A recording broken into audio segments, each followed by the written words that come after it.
Just testing, not yet. No, Mike, that Mike. You're just testing, right? Yeah. Here, give us a minute. We're almost done. They're getting another Oh. Oh.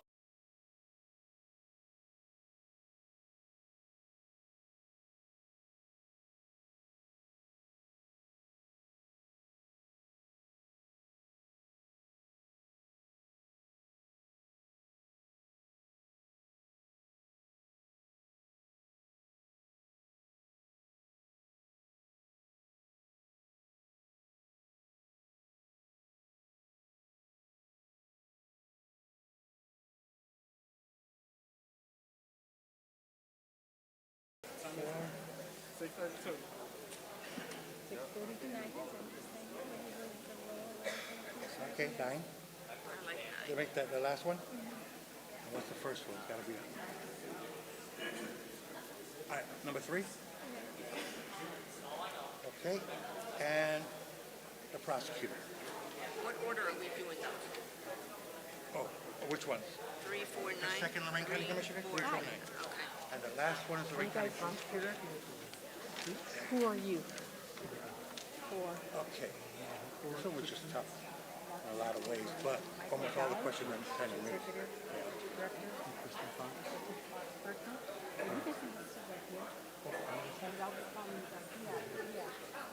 Not none.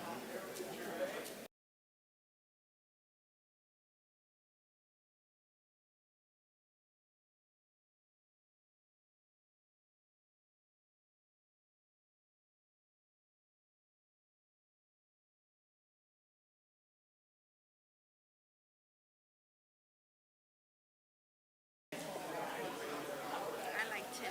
We cannot do 2. Because the interpretation of restorative justice is so different by both sides. But the streamlining of the docket in the courtroom, it's just, the cases stay on the docket for so long sometimes. That could be one. And a lot of the judges, and the chief justice in several cities say the prosecutor could prosecute a ham sandwich. We should do away with grand juries. Okay, we're almost done. Do down. Do your thumb down, he said.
4 people on stage.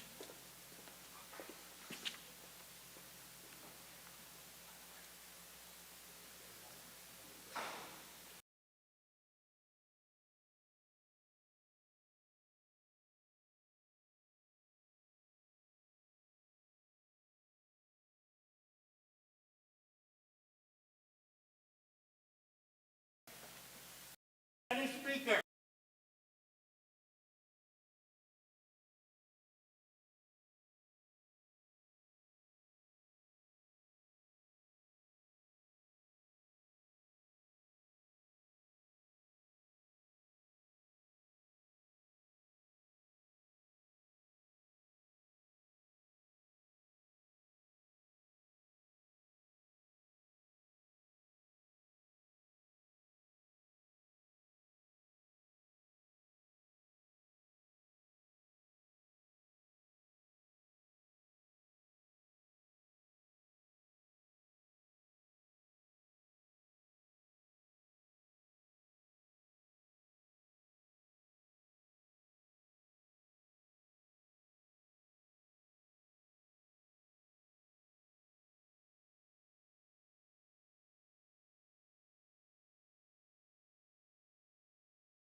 Yes, we're not.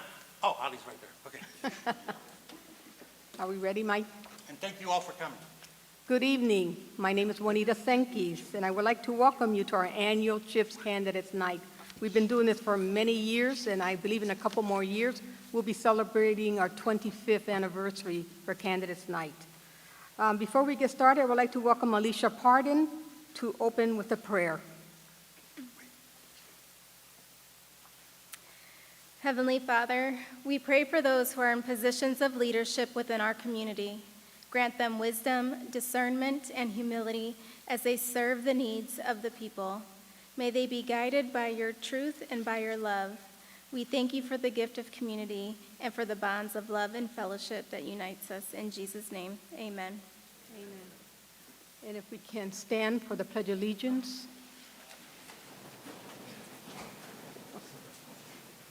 I pledge allegiance to the flag of the United States of America and to the republic for which it stands, one nation, under God, indivisible, with liberty and justice for all. Thank you. The forum will be moderated by Mike Ferrell, CHIP trustee, and Alicia Pardon and Carmen Levis, who are also our co-directors of our conference in the spring. We're going to start with school issue 21, the Lorain City School additional levy for the improvement. Dr. Jeff Graham, the Lorain City School superintendent.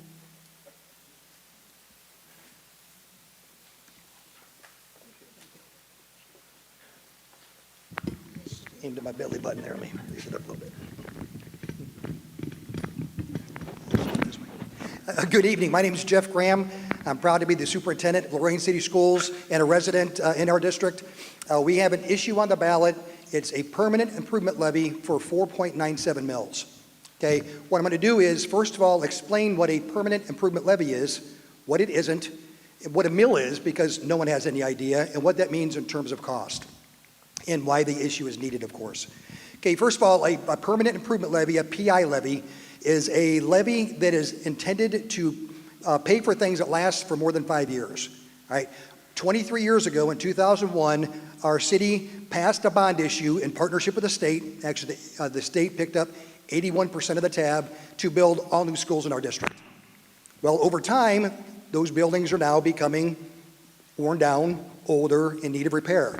Roofs go, HVAC goes, things go.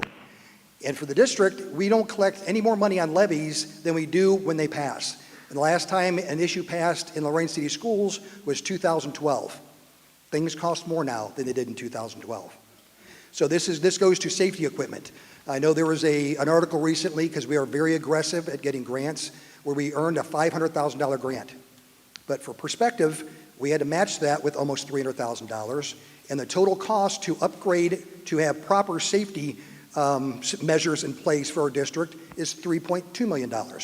And we all watch the news, we all see the horrific events that happen in schools. We have a responsibility to keep our kids safe, keep our children dry, and in healthy learning environments.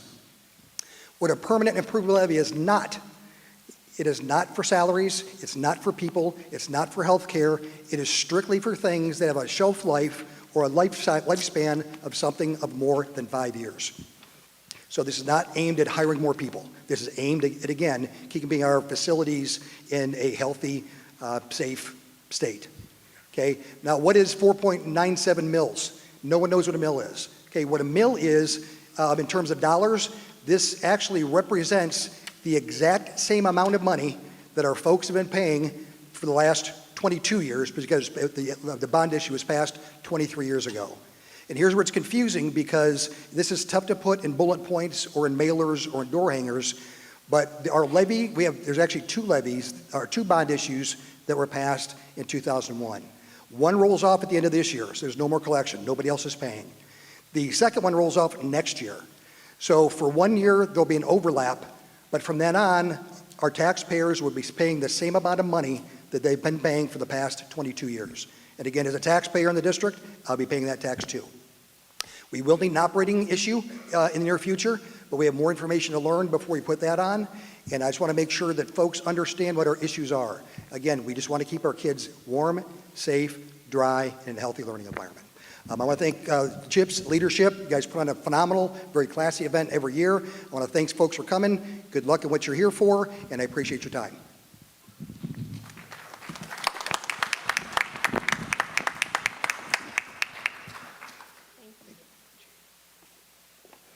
Thank you, Dr. Graham. Again, that was school issue 21. I know I'm bringing the mic down. People are taller than me, but when they raise it up, it hits me in the forehead. County issue 24, the Mental Health Recovery Services. I have Michael Dowd, the Executive Director of MARS. Thank you. Yeah, appreciate it. First of all, I want to thank the CHIP Committee for the opportunity to talk about issue 24 this evening. The first thing I want to say is issue 24 is not a tax increase. It is a renewal. The renewal of the Mental Health Addiction and Recovery Services Board levy will allow us to continue to provide funding and support for mental health and addiction treatment, prevention, and recovery support services. For example, funding the suicide prevention coordinators and wellness coordinators through our partnership with Education Services Center, ESC. These positions will support our local schools by developing protocols to support educators and students as they return to the classroom. To improve access to care for children and adolescents, through our contract with Applewood Centers to provide the Child Mobile Response Services team. This team provides support while uplifting children and their families during a crisis. To improve access to care by strengthening the behavioral health care workforce with continued access to trainings around evidence-based practices and emerging best practices for local practitioners in the field. The board has approved continuing education provider in the state of Ohio. Also, supporting our provider network to offer bilingual staff incentives and internships.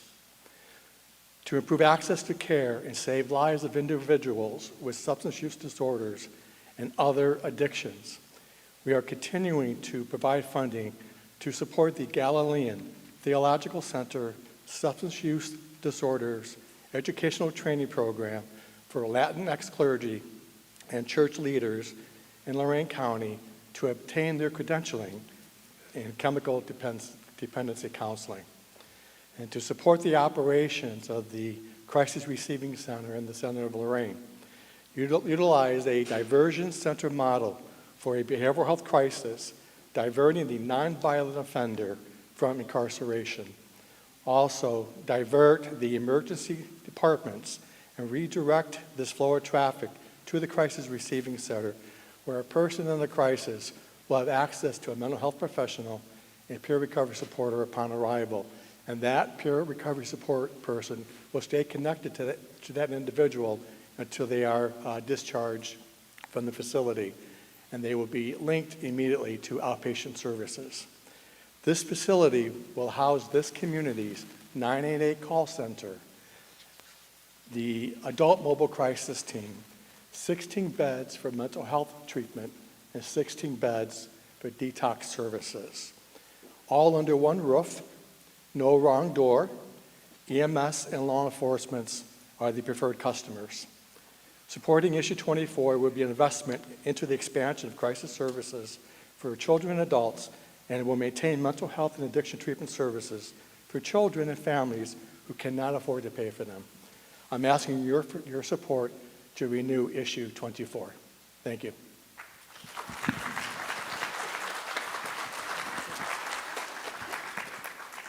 That was County Issue 24, Michael Dowd, Executive Director, Mars. Our next issue is County Issue 25, Children's Services, and Kristen Fox Berkey, she's the Executive Director, Lorain County Children's Services.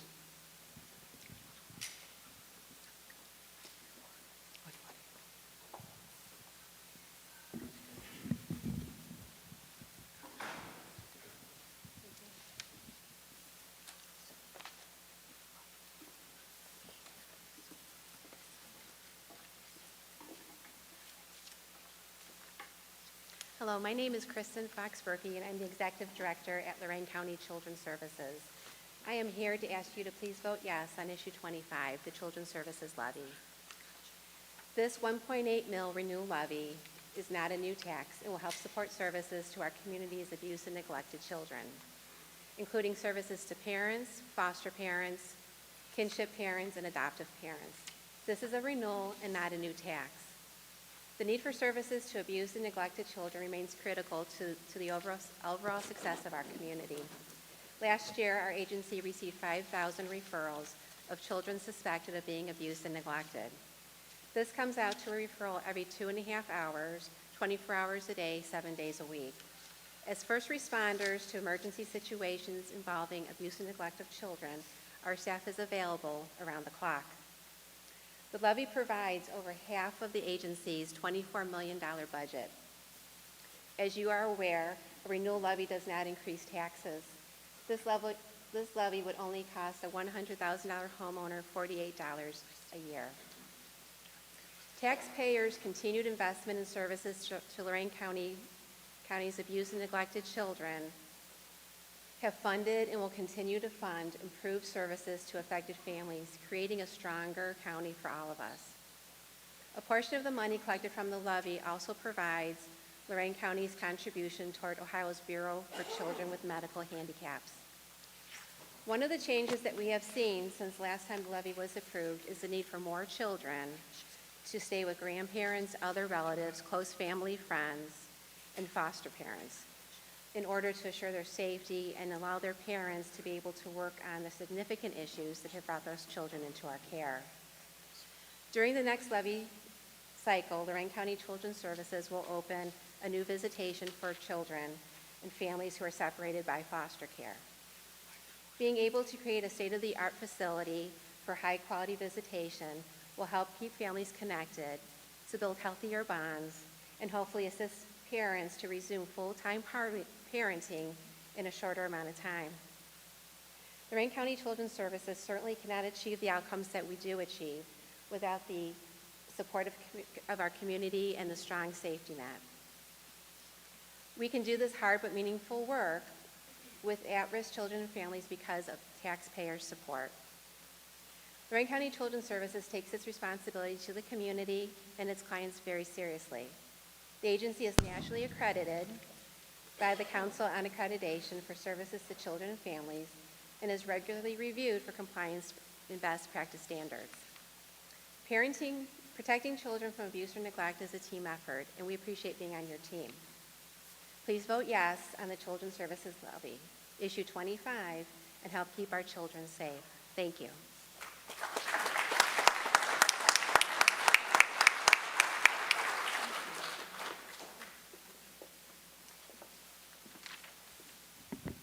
Okay, our next issue is State Issue 1, the amendment for redistricting, and we have Catherine Terser, the Executive Director of Common Cause, Ohio, and for against it, David Arredondo, former Chair, Lorain County Republican Party.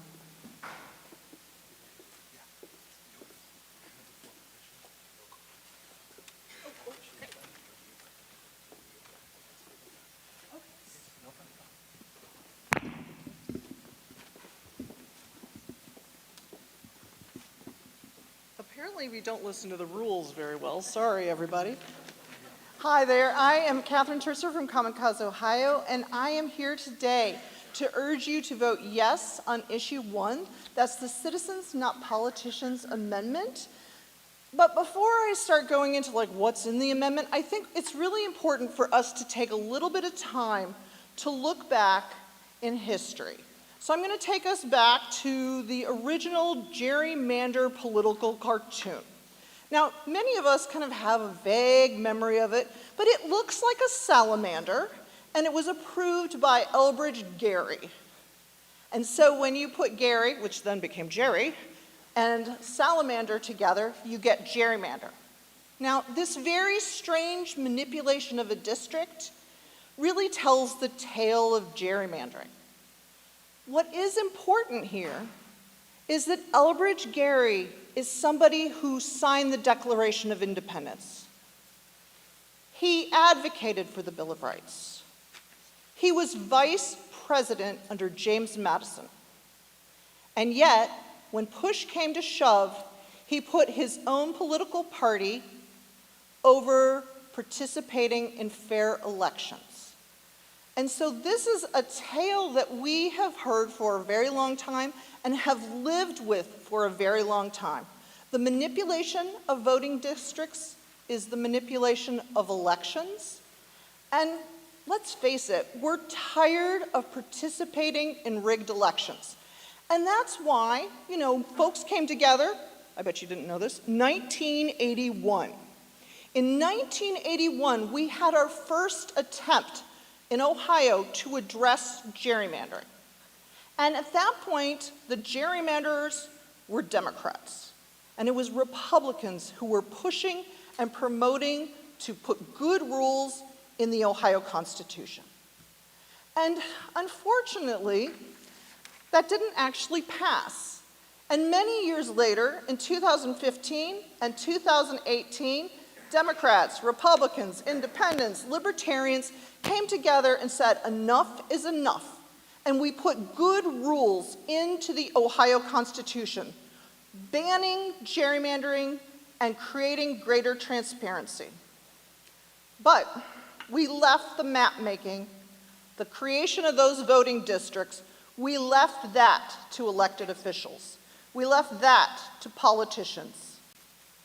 And instead of paying attention to what is in the Ohio Constitution, instead of paying attention to what voters wanted, 75% of Ohioans voted in favor of May 1, Issue 1, the May Issue 1 issue, which addressed congressional redistricting, overwhelmingly popular. Can you imagine anything at this point that has 75% support? I know, the folks hate gerrymandering. And that's why we put a ban in the Ohio Constitution.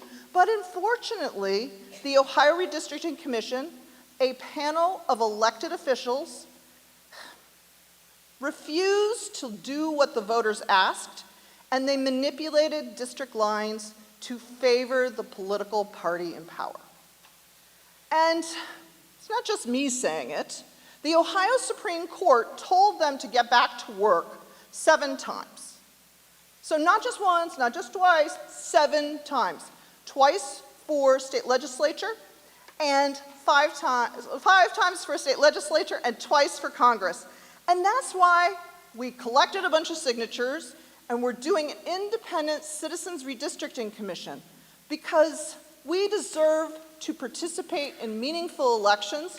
It's time for us to select who represents us at the State House and in Washington. It's time to stop gerrymandering And I urge you all to vote yes on issue 1 for fair districts, fair elections, and to finally stop gerrymandering, because we have to take this out of the hands of politicians. And thank you.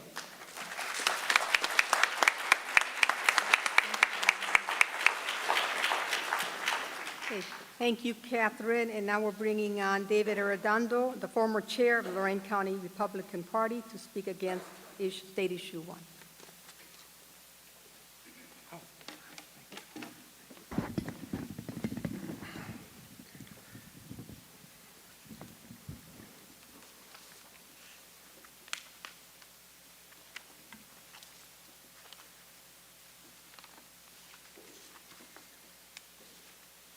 Good evening, everyone.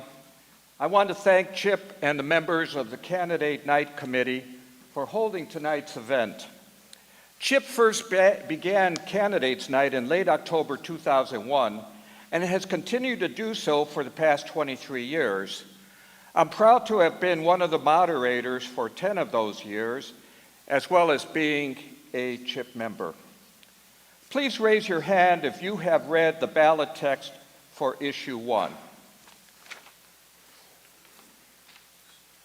If you have, you will know that it is at least 2 printed pages long and exceeds 1,500 words and takes 9 to 10 minutes to read. There are 10 lengthy sections stated. God forbid that voters will take this time in the voting booth to read it and not understand the content. I encourage you to read it and then vote no. Issue 1 is a constitutional amendment and reads as follows. Issue 1, to create an appointed redistricting commission not elected by or subject to removal by the voters of the state. Very briefly, 2 of the sections out of the 10 are as follows. Repeal constitutional protections against gerrymandering approved by nearly 3/4 of Ohio electors participating in the statewide elections of 2015 and 2018, and eliminate the longstanding ability of Ohio citizens to hold their representatives accountable for establishing fair state legislative and congressional districts.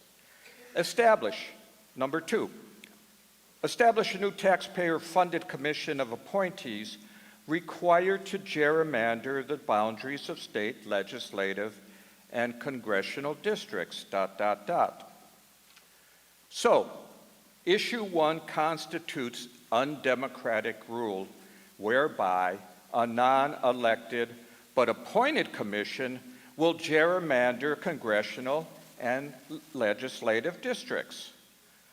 Our current 7-member state ballot board is authorized by constitutional amendments, both passed by more than 70% of the voters in 2015 and 2018, and consists of the governor, the auditor, the Secretary of State, 1 Republican and 1 Democrat senator and representative for a total of 7.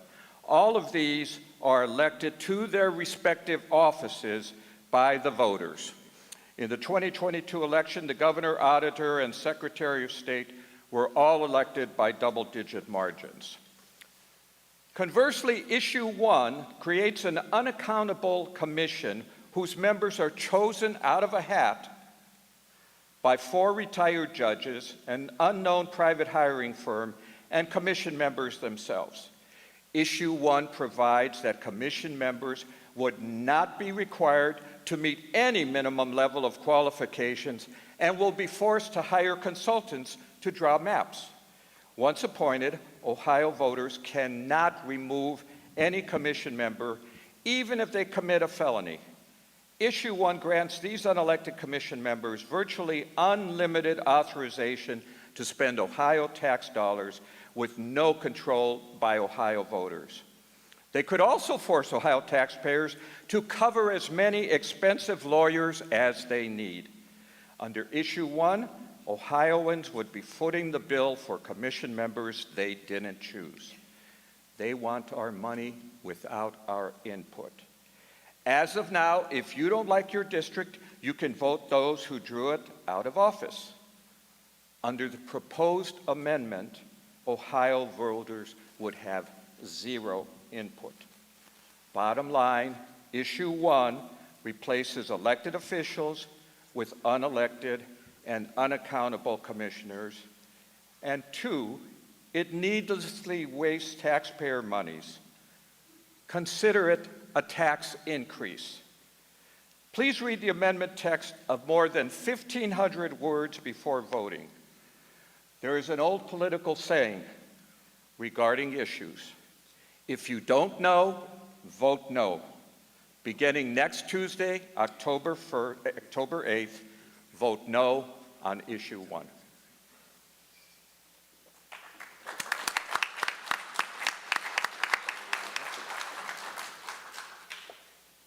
Thanks, David. Now I'm going to turn it over to our moderators, Carmen Levis, Mike Fidel, and Alicia Pardon. Okay, so now we're going to, when we come back from this short break, we're going to come back and present candidates, candidate discussions, the forum. But we've changed the format a little bit, and when we come back, you're going to hear from the judicial candidates. Each of them will be given 4 minutes to present their case to the community. And any race that was, whose opponent was not able to make it tonight, which we only had 1 race in that, will also be given 4 minutes to present. The only individual who could not make it with us this evening was Representative of the incumbent Republican Gail Manning. Join us as soon as we come back. Thank you.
Dina, could you put up the... Yep. No, every one of these will go to the podium.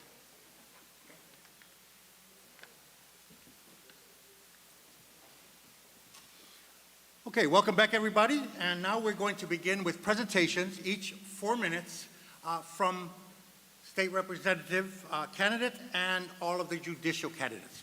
And we will begin with the candidate for the 52nd District, Genevieve Flieger, a Democrat, who is going up against the incumbent, Gail Manning, who could not be here with us tonight. Ms. Flieger. Thank you. Yes, I'm Genevieve Flieger. I'm your candidate for the Ohio House of Representatives, District 52. I'm running because I believe everybody deserves food, housing, medicine, and education. Now, they say millennials like me were the generation bridge between analog and digital. And sure, I remember getting up off the couch to walk across the room to change the TV channel. I remember when every house only had the one phone and it was stuck to the wall. Now, things have changed. Now I can send video from my phone to the TV without ever getting up, and that's wonderful. But more importantly, I remember growing up with a single mom. She had one job. With just one income, she was able to provide a home and always kept food on our table. It wasn't glamorous, but it was possible. Now, she couldn't afford to send 2 kids to college, so I remember how my twin brother and I put ourselves through school. I needed scholarships, seasonal jobs, work-study jobs, and tens of thousands of dollars in student loans. It took me years to pay off those loans, and it was not easy, but it was possible. What sets me apart from politicians like my opponent, who has been in office for 14 years, is that I understand things have changed. That world doesn't exist anymore. We need leaders with experience dealing with the modern challenges Ohio families face. I am that leader, and I have that experience. I worked in the mortgage industry as a senior processor for years, where I helped thousands of families get the keys to their new homes. Then I worked at a food bank here in Lorain County, which distributed 12 million pounds of food every year. And I can tell you the need is going up. At the same time, donations are going down. And it's across all groups, seniors to families with young children. Working families need this help. I have a short-term memory too. And I remember when $200 at the grocery store used to get you an entire cart full of food. And now it's just a few bags. Whether you rent and your landlord is changing the lease every year, or you own a home and you saw your property taxes spike 30%, the cost of housing is going up. The cost of prescription drugs and health care is going up to the point where my mom can't even go to the dentist because she can't afford it. The cost of utilities, of childcare, of college tuition, they are all going up. Everything we need to survive is going up, except not our wages. Funny how that works. I have a vision where everyone in my district, everyone in Ohio can thrive. Not just survive, but really, truly thrive. So what I want to do is invest in Lorain County. So that involves upgrading our infrastructure so that we can attract some of these high-paying jobs. It involves embracing the future and leaning into sustainable energy and action on climate change. It involves fully funding our public schools so every child can have the same excellent education. It involves reducing the tax burden. You just saw issues that are asking for more money. We've got to reduce those property taxes. I want to be the leader who brings innovative ideas, new solutions, and an updated perspective to Columbus. So thank you so much for watching tonight. Thank you for having me here. I am Genevieve Flieger. Please vote for me November 5th.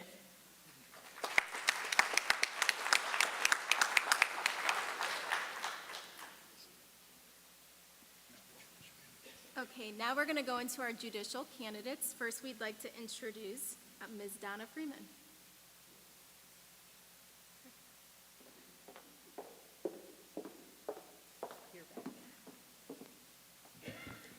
This is always an issue. Okay. Even with heels. Good evening, everyone. Thanks for having me again. I was here in March for a contested primary. My name is Donna Freeman. I am running for judge for Lorain County Court of Common Pleas for the seat that is currently held by the Honorable John Maraldi, and he will be vacating that seat. I am currently a magistrate for the Honorable Frank Janik. I have 30 years of experience with the court system.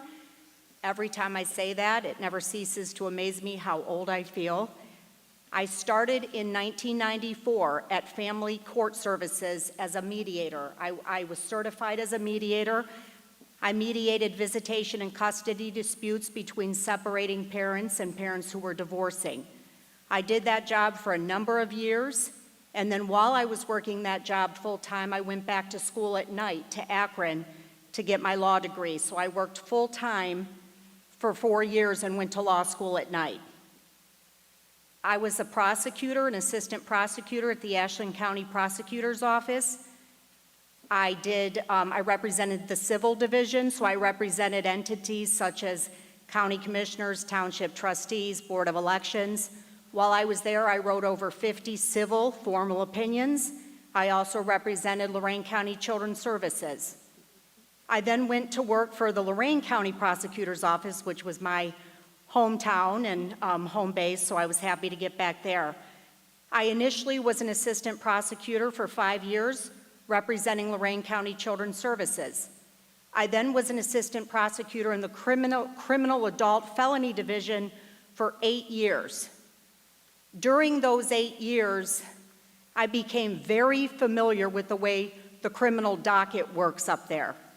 I tried a number of jury trials over 8 years. Actually, it's too many to count. I was a trial attorney in the criminal division. I tried 4 murder cases on my own while handling a docket of 200 criminal cases. It was typical in the prosecutor's office for 2 prosecutors to try murder cases. One would be first chair, one would be second. I tried 4 murder cases by myself while handling a criminal docket. I also tried an attempted murder case and a laundry list of other criminal cases. I tried a number of sex crimes, rapes, sexual batteries, gross sexual impositions. I tried drug trafficking cases, drug possession cases, gun cases, gang cases.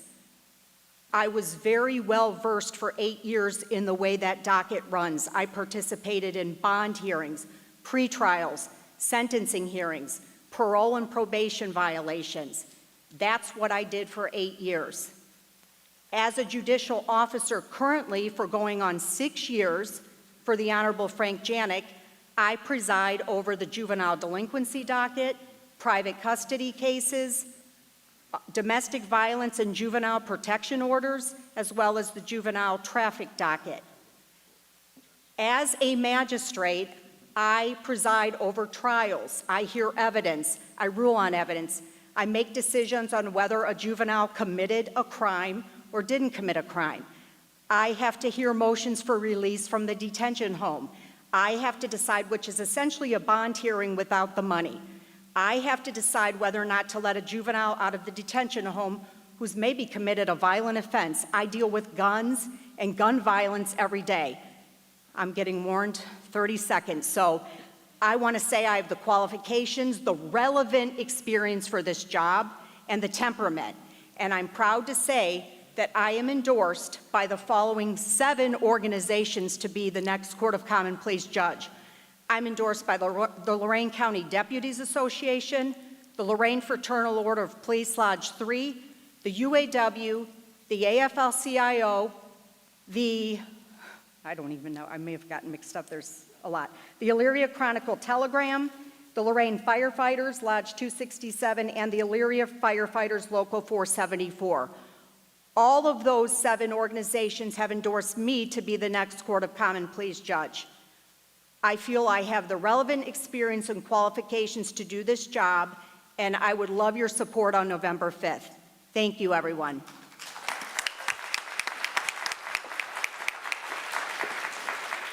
Thank you, Ms. Freeman. And also running for that position is Mr. Richard Ramsey. Hello. Thank you, Chip, for the opportunity to speak this evening. Thank you, everyone, for coming. Thank you, everyone, for watching the video. My name is Richard Ramsey. I'm a candidate for judge of the Lorain County Common Pleas Court General Division. I'm currently an attorney in private practice and the treasurer of the city of Amherst, Ohio. I was born and raised in Amherst. I still live there with my wife of 22 years, Helen. We have 2 children, Matthew and Joseph, 21 and 19. I graduated from Steele High School and attended Capital University in Columbus. I started my career in the law shortly after graduating high school. I worked for the Career Services Office of the Capital University Law School, and this led me to my first job clerking for an attorney in Columbus. This was a bit unusual. Typically, undergraduate students aren't hired as law clerks. We don't have any understanding of legal research and writing at the time until you get into law school. But the attorney saw something in me, and I continued to work for him until I graduated from Capital and then moved back to Lorain County to attend law school. That experience taught me a lot. When other students were being introduced to things like complaints in motions, I had already been drafting them. It gave me a real head start on my law school studies, In fact, I was able to finish law school a semester early. I received my bachelor's degree from Capital University and achieved my Juris Doctorate from Cleveland Marshall College of Law. While in law school, I continued focusing on the practical work experience. I spent 2 semesters working at the Fair Housing Law Clinic. Their mission is to protect individuals that are victims of predatory lending. I then worked for the United States Attorney's Office in Cleveland, and that's essentially the federal prosecutor in Cleveland. Once I graduated from law school and passed the bar, my wife and I were discussing what I should do with my career. And she asked what I would like to do. I said, I don't want to be a law clerk anymore. I've done that for years. I don't want to work somewhere where that's where I'm going to start out. And I said, I want to have my own practice. And she said, well, let's do that now. We're used to not having money right now. And she was right. When you start a business, you just look at the phone and say, please ring, because I need the cases. Running your own business teaches you a lot. You learn to be self-reliant. You understand that if you don't get the job done, no one's coming in to cover for you. You sink or swim on your own. And I think that being a judge is similar. The buck stops at you. You're responsible for the final say, and you have to live with those decisions. For more than 20 years, I've ran my own private law practice. I've handled many different types of cases. I have had and dealt with many different types of clients. I have experience in counseling clients in many different aspects of their law and in life, quite frankly. When I first started, I focused on criminal law because when you start out on your own, that's sort of what you have to do. Lorain County does not have a public defender's office, so attorneys that work for themselves will have to get on lists to be appointed by various courts in order to take the court-appointed cases. So that's how young attorneys cut their teeth and learn how to be attorneys in court. So I did that for a number of years. Throughout my career, I've handled not only criminal law, but civil law litigation, real estate, probate, estate planning, divorce, dissolution, custody, adoption, guardianship, juvenile delinquency, federal litigation. I've been involved in multi-million-dollar trust litigation. I'm an experienced trial attorney, and making the jump to judge will not be a problem for me. I have a comprehensive knowledge of the law. This knowledge is personal. This knowledge and personal experience will help me better understand the issues and the litigants in the court. During the past 10 years, I've served as the treasurer of the city of Amherst, Ohio. I have collected, invested, and supervised millions of dollars in city assets. On my watch, I saw the city increase its bank book balance by more than $10 million. This has taught me how to work with other government departments, how to deal with budgets, and understand my duties to the public. I have the necessary skills and experience working with clients, government departments, the public, attorneys, and judges to serve as judge. My name is Richard Ramsey. I'm asking for your vote. Thank you.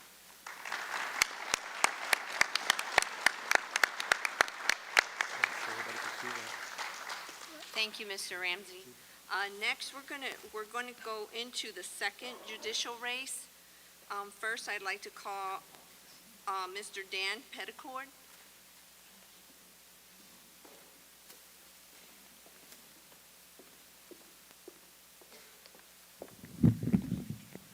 Good evening, everybody. Thank you to the committee for having us here today. It's a privilege to be able to talk to you and to give you a little bit of information about my background. My name is Dan Petticord. I'm a candidate for judge for the seat currently held by Jim Maraldi, who is retiring at the end of this year. I am a Lorain guy. I was born here, and for a good part of my childhood, before my parents got divorced, we lived in a duplex right on 26th Street. So I spent a lot of time going up and down this street when I was a kid trying to sell lemonade to the high school kids coming home. And then eventually I ended up going to high school here at Admiral King High School. I was fortunate to have the ability to go to college on a football scholarship, and I attended Bucknell University in Pennsylvania on a football scholarship. And then I came back to this area and went to Cleveland Marshall College of Law, where I graduated in 1992. I was the editor of the Law Review while I was there. And when I came out of law school, I went and started my practice at a firm called Benish, Friedlander, Copeland & Arnoff, which is one of Cleveland's largest law firms. While there, I learned how to practice law at a very, very high level, and I learned how to get by on very, very little sleep. which were both skills that held me in good stead later on in life. After a number of years at Benish, I went to a smaller firm called Bristol Quick and McChrystal, where I became an equity partner in 2001, somewhere around there. While there and at my career at Benish, I focused on litigation. I have been a litigator my entire career. I have tried cases in, I don't know, more than a dozen states over the 30 years that I've been practicing. I've appeared in courtrooms in probably half our states. I have tried, like Donna, I have tried more cases than I can count, and I have substantial experience in that realm over many, many years. In 2011, my wife and I decided to make a change in the way that we were living, because I was traveling around the country about 100,000 miles a year and spending about 150 nights a year in hotel rooms. And we decided to come make a lifestyle change, and I came in to work for the prosecutor's office under then prosecutor Dennis Will. And I was hired to handle all of the litigation filed against the county or the townships or filed by either of those entities. I did that job until Dennis left the office and JD took office, at which point I became the chief of the civil division. In that role, my job changed a little bit, and it became much more about representing the county's elected officials and the township trustees, as well as managing half of our office, which is approximately 30 plus employees at any one time. It is important to note that in my job, I work with all of the county's elected officials. It is my job to work with people, whether they are Republican or Democrat, whether they are fighting with their co-elected official or whether they don't like one of the township trustees. I am their lawyer. That is what I do. I take that job seriously. If I didn't take it seriously, I would have done something else with the last 32 years of my life. It is my job to represent them. It is my job to give them the best advice that I can, and then it is their decision whether they choose to follow that advice or not. As some of you probably know, I can't tell people what my advice to the elected officials was. It's something the Chronicle seems to have a problem with, but it's what the law requires, and I will follow the law. That's what I do, and that's what I've done. I will tell you that over the course of my career, I have spent a significant amount of time making hard decisions and doing the right and legal thing, even when it was difficult for me personally. And if that's the kind of judge that you want on the Court of Common Pleas, then I urge you to vote for me on November 5th. Thank you for your time.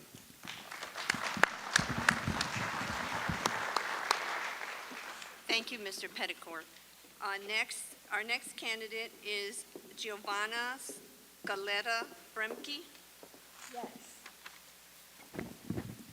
I'm short, so I always have to lower the microphone. Okay, good afternoon, everyone. Thank you, Chip, for having me. My name is Giovanna Scaletta Bremke. I'm running for judge of the Lorain County Court of Common Pleas for this seat being vacated by Judge Jim Maraldi. I am a lifelong Lorain County resident.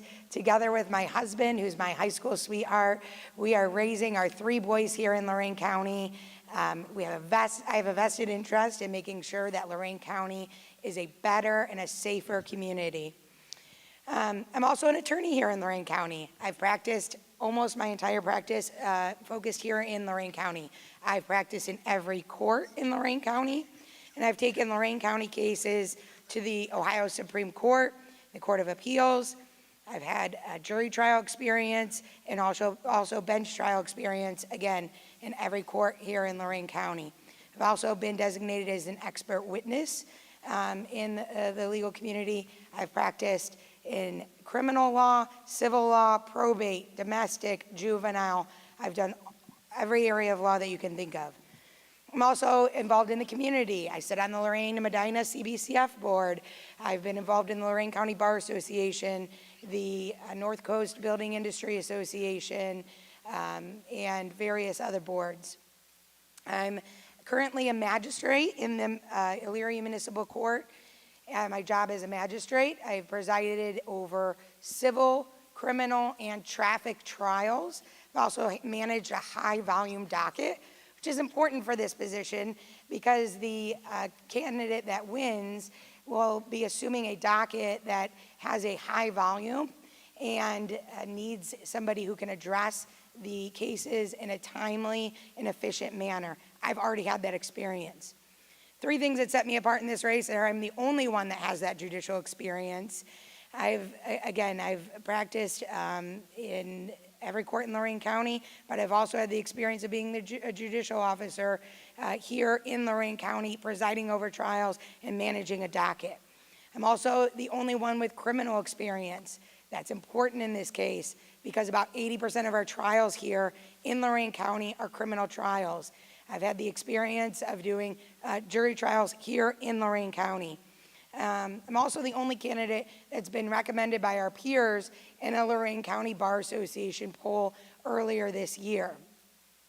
I'm happy to have their support. I'm also excited to have the support of many endorsements, the Lorain County Fire Chiefs Association, the Lorain firefighters, the Elyria firefighters, the building trades, AFL-CIO, LAUNA, which is Labor's Association, the UAW, and just yesterday, I was endorsed by the Chronicle Telegram.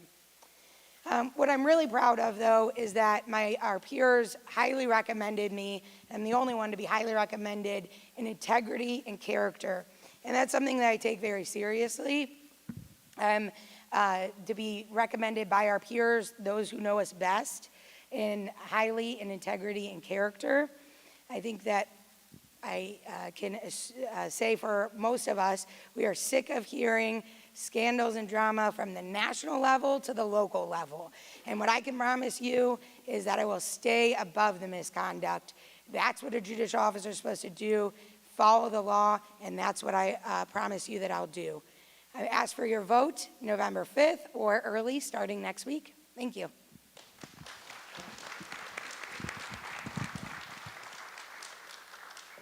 Thank you, Ms. Scaletta-Remke. I'll turn it over to Mike now. Okay, we have one more race for the Judge of Common Pleas, and we'd like to bring both out one at a time, and we'll start with Anthony J. Hurst.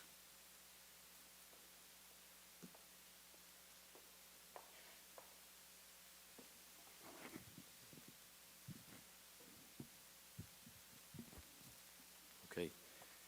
All right, well, good evening, everyone. My name is Anthony Hurst. I'm running for the Lorain County Domestic Relations Court Judge. I want to begin by thanking CHIPS for hosting this event tonight. This is really important for the candidates to be able to come out here, explain to everyone our policies and our vision for Lorain County. A little bit about myself. I currently reside in North Ridgeville. I'm married to my wife, Nina, and we have two young boys. And I know she's watching at home right now on YouTube streaming. So Nina, I love you, and thanks for watching our boys tonight, allowing me to do this. A little bit about my experience and qualifications. I currently serve as a magistrate for the Cuyahoga County Juvenile Court. In that role, I handle cases involving juvenile delinquency, child support. I have experience with that. I handle custody cases. And I also have experience handling cases involving children's services when they bring cases alleging children have been abused and neglected. Prior to that, I served as an assistant prosecuting attorney for Children Family Services, and in those cases, I advocated for children to be safely removed from the homes in cases of obviously abuse and neglect, and trying to reunify children with their family if that was something that was able to be done. I've been a magistrate for 3 years, and I believe as that experience and the day-to-day experience doing that this would be a seamless transition to me being the judge of the Lorain County Domestic Relations Court. I want to talk about my platform and vision for as your next judge. First thing I would like to do is I would like to support and strengthen families. How do we do that? Well, I believe we can do that by working with our community leaders. Who are community leaders? Well, that involves working with school administration, working with law enforcement, working with mental health counselors, substance abuse providers, to making sure that we connect our children with the necessary resources they need to succeed to be properly rehabilitated. Statistically, what we see is that children that come from abuse or neglected homes have a greater propensity to commit delinquent acts. So as your next judge, what I would like to do is break that cycle of trauma. We need to get in the homes, we need to offer the services that we can, and as jurists, we cannot do that. We are on the bench. We need to work with our community providers it's a collaborative effort. And if we can do that, I believe that we can break this cycle of trauma. Second, my platform includes rehabilitating juveniles. Now, how we do that, I believe, is by providing wraparound services, whether that be through an alcohol and drug assessment, whether that be through a mental health assessment. I'd also like to be creative with some of the dispositions or sentences we give juveniles.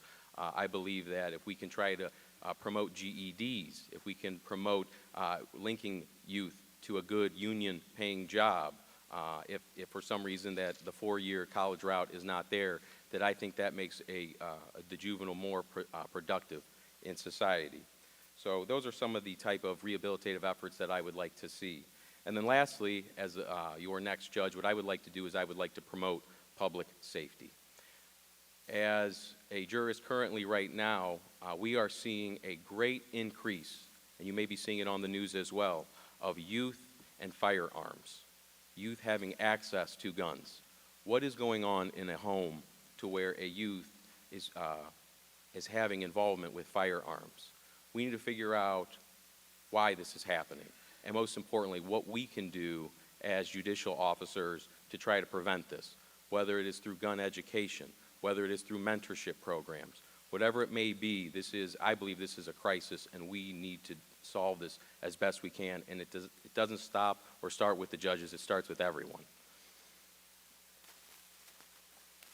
Lastly, the Domestic Relations Court, it's interesting. We are one of the very last candidates on the ballot, but I believe that this is the most important court within the county because it is the court that you're most likely to have experience with, whether it's through a custody case or your kid gets a juvenile traffic citation. You're most likely to end up in the Domestic Relations Juvenile Court. And I think it's important that we pay attention to the Domestic Relations Court. Lastly, I just wanted to talk about my judicial philosophy, and something that I try to instill or impart in my decisions is that I want to treat your family with the same dignity, honor, and respect that I treat my own family. And I think that's so important that you're heard and that I treat you with that same respect. So lastly, I see that my time has expired. I just want to remind everyone to please remember to vote for Anthony Hurst this election, and remember that a vote for Hurst is putting your family first. Thank you very much. Thank you, Mr. Hurst. And our last candidate for the judicial office is Mr. Frank J. Janik.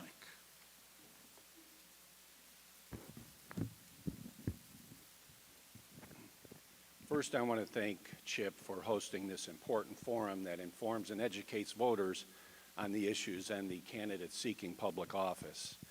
I'm Judge Frank Janik, and I am your Lorain County Domestic Relations Court judge. I have served in that capacity for the last 12 years. A little bit about me.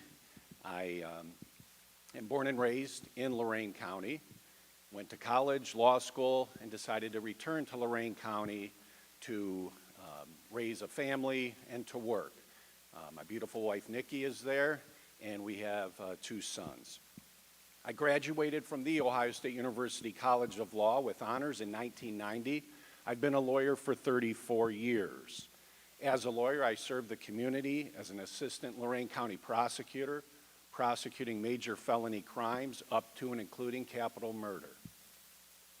I serve the community as a private practicing attorney, representing individuals charged with crimes, misdemeanors and felonies, all the way up to murder cases. I have practiced law in every municipal court and every common pleas court in this county. I've taught criminal and constitutional law at the Lorain County Community College, and I've served as counsel at large in Amherst, the city I'm from, for 2 terms before I became judge. I was elected the Lorain County Domestic Relations Court judge in 2012 and have served since. As judge of the Lorain County Domestic Relations Court, I've been busy. I've been honored to be appointed by the Chief Justice of the Ohio Supreme Court to serve on the Advisory Committee on Children and Families. I currently serve on the Juvenile Justice and Family Law Reform subcommittees. I've been selected by the Ohio Supreme Court to teach newly elected judges at New Judges Orientation. I've served as president of the Ohio Association of Juvenile Court Judges. That's the association for all juvenile judges in Ohio. And I currently serve on the executive board of the Ohio Association of Domestic Relations Court Judges. In my time as the Lorain County Domestic Relations Court Judge, I've helped create the Juvenile Competency Attainment Program, the Assessment and Resource Center for Juveniles in Lorain County, and a help center for self-represented litigants here in Lorain County to assist them.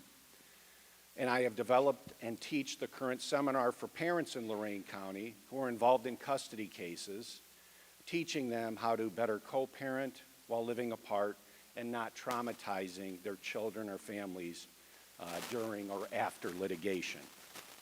I am proudly endorsed by the Lorain Fraternal Order of Police and Lorain Firefighters Union, the Lorain County Sheriff's Deputies Association, the Lorain County AFL-CIO, and the Lorain County UAW CAP Council. In contrast to my experience, I have a young opponent who has been an attorney for all of 6 years when he filed to run for judge. This is the minimum experience to be an attorney and run for judge in Ohio. I have been highly recommended by the attorneys of the Lorain County Bar Association. My opponent was not rated by the attorneys of the Bar Association. I think that's because he has never practiced law in Lorain County. As a Lorain County Domestic Relations Court Judge for the last 12 years, I've seen families and children in trauma. When ending a marriage, going through a custody case, or dealing with a child alleged to be abused, neglected, dependent, or delinquent. And I will continue to treat the children and families that come before me with compassion, respect, and fairness. And I humbly and respectfully request your vote to be a re-elected judge on November 5th. Thank you.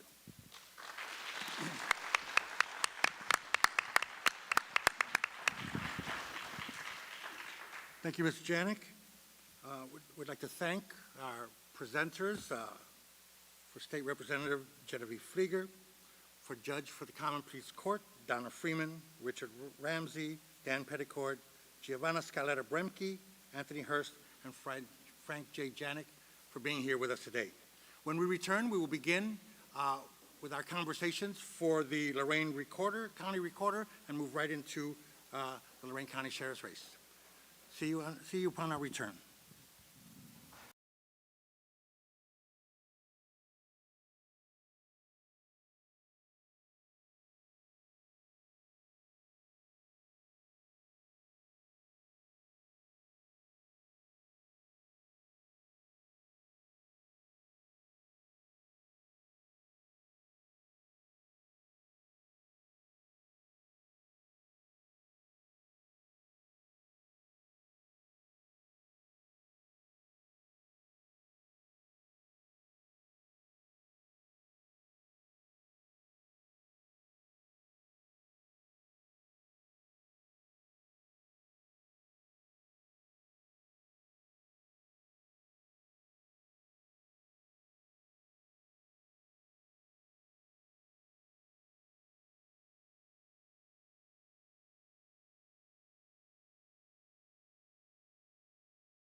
Okay, ladies and gentlemen, welcome back, and we will now jump right into the Lorain County Recorder's race. We have the current Lorain County Recorder, Mike Duran, and who's a Republican, and Dawn Walther, his opponent. She's a Democrat, and we will begin with opening statements. And Ms. Walther, you have 1 minute for your opening statement. Good evening, and thank you for having me. I'm Dawn Walther, candidate for Lorain County Recorder. As a lifelong Lorain County resident, my husband and I are very proud to have raised our children here. I work well with others to get the job done. My unique combination of public and private sector experience sets me apart. With a strong track record in public service, expertise in record keeping, and a deep commitment to my community. If elected, I pledge to be your full-time recorder. You'll have accurate and secure records with easy access and will receive friendly customer service. I'm glad to be here this evening, and I look forward to your questions. Thank you, Ms. Walther. Mr. Duran, your opening statement. Imagine having instant access to all of your property records anytime, anywhere, with just a few clicks. That's not a future goal. That's the reality we've created in Lorain County today. I'm Mike Duran, father of 5 amazing children, and your Lorain County recorder. Over the past 4 years, I've dedicated myself to modernizing the recorder's office. We've digitized millions of records, providing 24/7 online access. We've implemented secure systems to protect your information. We've streamlined services to make processes faster and easier for everyone. We've made significant progress. We don't need to reset the recorder's office. My experience ensures that we will continue moving forward without losing momentum and risk going backwards. I'm particularly proud of how we've enhanced our services for our veterans, making it easier for them to file their DD-214s without needing an appointment, ensuring they receive the respect and efficiency they deserve. Experience matters, and tonight you'll see why. Thank you. Thank you, Mr. Duran. I will now turn you over to Carmen Libas, who will ask you your first question. The first question will be question number 5, and that is, if elected, what steps will you take to ensure that our citizens are made aware of fraudulent deeds and other official record scams? Mr. Duran. Okay, so we've already put in place a system called Alert Me. With Alert Me, you can go online today. You go to the LorainCountyRecorder.gov. You click the Alert Me tab. You can sign up for property alerts. So if someone comes in and files something in your name, you'll get an email or a text message, depending on which method you signed up for. That will help you prevent any kind of transactions that you don't want going through to go forward in the future, so you'll know when it's happening. The other thing that we do is we go out, we have outreach. So we go out into the community and let people know what's going on. For example, there have been people sending these, when somebody buys a new house, you'll get a little thing in the mail that says, hey, you can get your deed for $50 or whatever. We got tired of seeing those, so I decided it makes sense to, when you buy a house, we send your deed in the mail for you. So you get your deed in the mail with a thing that says, hey, this is your deed, you don't have to pay $50 for it. Thank you, Mr. Duran. Ms. Walters, the same question? The steps I would take are contacting the news media, putting it out on social media, placing it on the recorder's website, and going out into the community and meeting with groups to inform them about scams that are taking place. I'll be a full-time recorder, and that includes community outreach. It's important to be out there educating the citizens. If we hear, we certainly will play a role informing and warning them. Thank you. Thank you, Ms. Walther. Okay, for your next question, and we will begin with Ms. Walters. It's question number 10. Would you be inclined to lobby the Lorain County Commissioners for any special or easier access equipment to provide faster and more efficient services to citizens and businesses within Lorain County? If so, identify one of these items. Yes, I would. As county recorder, I would advocate for obtaining special or easier access equipment from the Lorain County Commissioners to enhance service efficiency for citizens and businesses within the county. This could include lobbying for advanced scanning technology, software and security upgrades, or additional resources to expedite document processing and delivery. Such investments would not only benefit constituents by providing faster services, but also improve overall operational effectiveness within the Recorder's Office. Thank you. Thank you, Ms. Walters. Mr. Duran, same question. Yes, so not only would I be inclined to go to the commissioners for any kind of things that we need to improve efficiencies and performance, I already have done this. I've done a scanning project. We've scanned millions of documents. There are barely any documents in our office that are not scanned yet. We have brought credit cards to the office. When I got into the office, you had to pay with cash or a check. And this was in 2020. It's not like I got into the office in 2006 or something when credit cards weren't prevalent and out there. So I will continue to do these things. When the new technologies come forward, I'm one of the first ones to say, are we ready for this? Is this something that we can go to the commissioners for and get done and get taken care of? Or is this something that may be a cool thing like blockchain, for example? They go on there and they talk about blockchain being a thing possibly, but I don't think that that's ready just yet.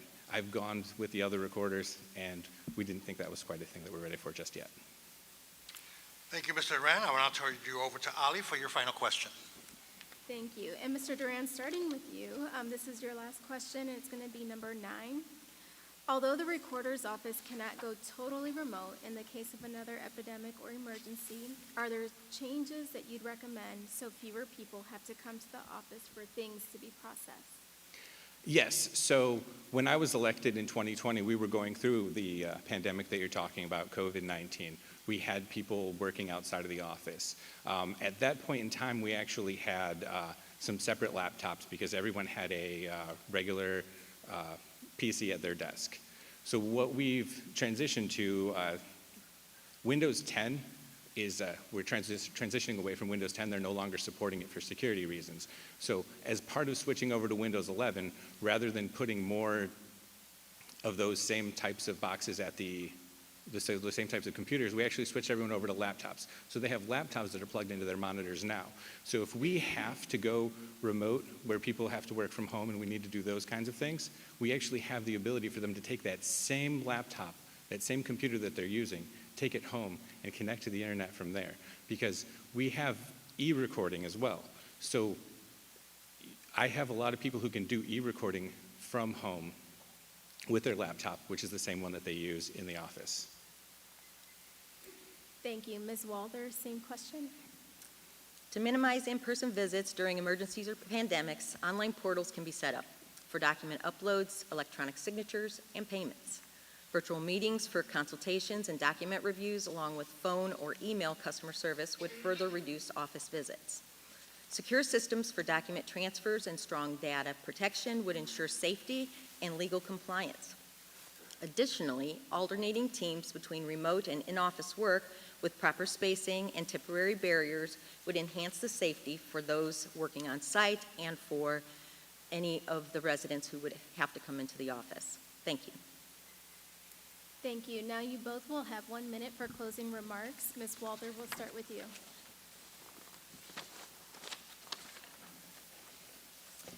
Thank you again for hosting this forum and giving me the opportunity to be here.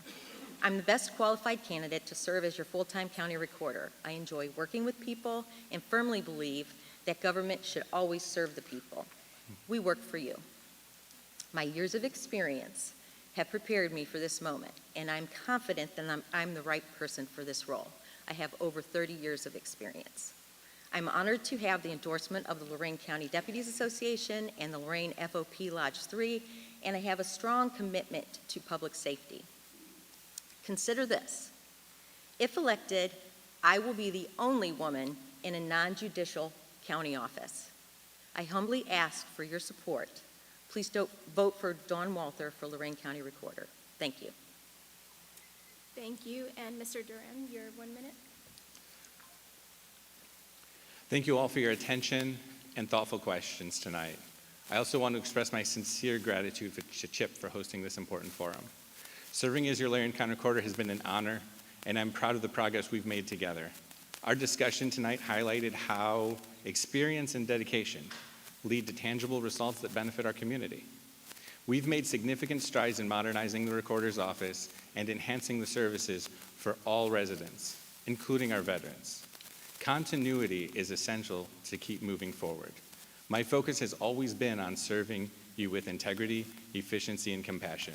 I believe that my proven experience makes me the best choice to continue leading the Recorder's Office effectively. Can you believe that when I came into this office, we didn't accept credit cards? We don't need to reset the Recorder's Office and risk losing the progress we've made. As Election Day approaches, I respectfully ask for your support and vote so we can record the future together. Thank you again, and have a wonderful evening.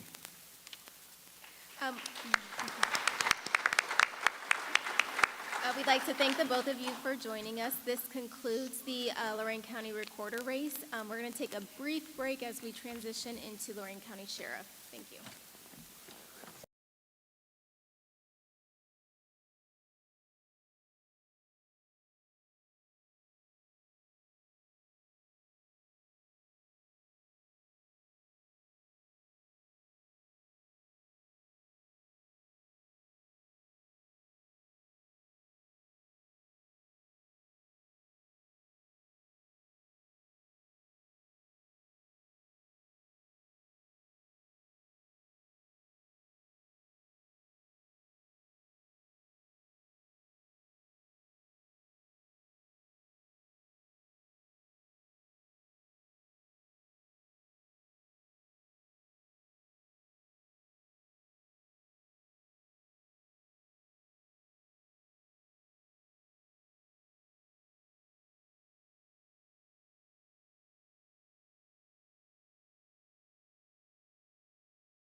Next on our agenda is the Lorain County Sheriff. We have Jack M. Hall, Republican, and Richard Resendez, Democrat. You will both have 1 minute for your opening remarks, and we'll start with Mr. Hall. Sorry. Well, thank you to Chip and Mike, the board, and actually I'm committing an error right now because I'm looking at the board. Mike said not to look to the board when we were answering our questions, but if you're going to run the county jail, you have to teach the people in booking to look straight at the camera and then look to the right. So I'm Jack Hall, lifelong resident of Lorain County. Grew up in Lorain and Amherst and Avon Lake and currently reside in Columbia Station, but I did take a brief respite from living in Lorain County when I was at Lorain County Community College and went to Bowling Green. And I think I may be the only candidate here tonight to say that my college roommate is actually in the audience tonight. So that's a little bit of an unusual thing. You're going to hear a lot about experience tonight, and telling Lorain County voters and everybody else that's here is that you have a very unique opportunity and you're very lucky. You have two candidates sitting at this table tonight who have a plethora of experience over years of law enforcement, and you have two great choices to select from as your county sheriff. With that in mind, we're also going to talk about having a plan and initiating that plan, and those will come up in 3 questions that the board will be asking us tonight. And again, thank you all for watching at home, those of you tonight, and to the board for having us. Thank you, Mr. Hall. Mr. Resendez, your opening remark or statement. Thank you. Thank you, Chip, and thank you, Lorain City Schools, for putting this on. Thank you, Jack, for the compliment. Appreciate it. My name is Rich Resendez, and I'm a candidate for the position of sheriff here in Lorain County. As my opponent said, you're going to hear the word experience. I have 27 years with the Lorain Police Department, and I left there as a lieutenant. I went to full-time as a captain at the Lorain County Sheriff's Department in 2002 and was there until 2011. I subsequently worked at the Lorain County Drug Task Force as a field agent and a supervisor from 2015 to 2021. I also was a sworn federal task force agent. For 45 years, I have currently and I've always been a certified peace officer here in Lorain County. I graduated from Lorain County Community College with an associate's degree. I graduated from the FBI National Academy, which is the premier training academy here in the country. You're going to hear the word experience again. Experience is what you gain from observation or participation in any job. I have that participation, I have that observation, when I worked at the sheriff's office in the job that I'm seeking. I ask for your vote on October 8th in early voting, and again on Tuesday, November 5th. Thank you. Thank you, Mr. Resendez. And now we'll go into our very first question. It is number 4. And we'll begin with Mr. Resendez. And the question is, what do you believe are the 2 most important issues facing law enforcement today, and how would you address these issues as Sheriff of Lorain County? The 2 most important issues that I feel are of utmost importance are mental health and drug addiction. And I sort of combine those as one issue. The second, obviously, is public perception of law enforcement. That's a separate issue. We need to improve by education and community outreach our perception of law enforcement. We need to enhance our SRO program that we have at the Sheriff's Office. We need to reinstitute the Citizens Police Academy. We need to promote the agency. If you don't promote yourself, nobody else is. We need to work, as I said, with mental health and addiction. We need to work with our services out there. The Nord Center, which just merged with Lakata. We need to work with the Mars Board. So we need to utilize the resources that we have here in the county for the betterment of the county. I mentioned, going back a little bit, about the police academy. I started that in 2004 at the Sheriff's Office, and I was very proud to do that, and that provides the education. So, those 2, mental health, drug addiction, and public perception. Thank you. Thank you, Mr. Resendez. Mr. Hall, same question. The 2 most important issues I see are building safe communities and increasing a foundation of trust with our residents. We heard at the very beginning of tonight 3 presentations in regards to mental health and addiction services. We also heard about a school levy which is coming up, and in addition to that, Children's Services levy. All of those organizations require support from your Lorain County Sheriff to be able to work harmoniously together to build a foundation, support, and trust for the entire community. With that, we have to make sure that your Sheriff's Office, which is the single most important organization in the county, which has the outreach to all of those organizations, and making sure that our schools are safe, as you heard the superintendent saying that was the primary focus of one of their levy aspects that they were going through. We also have to work with Children's Services, and we also have to work with our mental health organizations to make sure that we make not only our residents safe, but the patients and the facilitators of those services and the users of those services to be in the safest environment possible, and I believe that's one of the main reasons and duties that the sheriff can provide to all of those organizations and the communities. Thank you.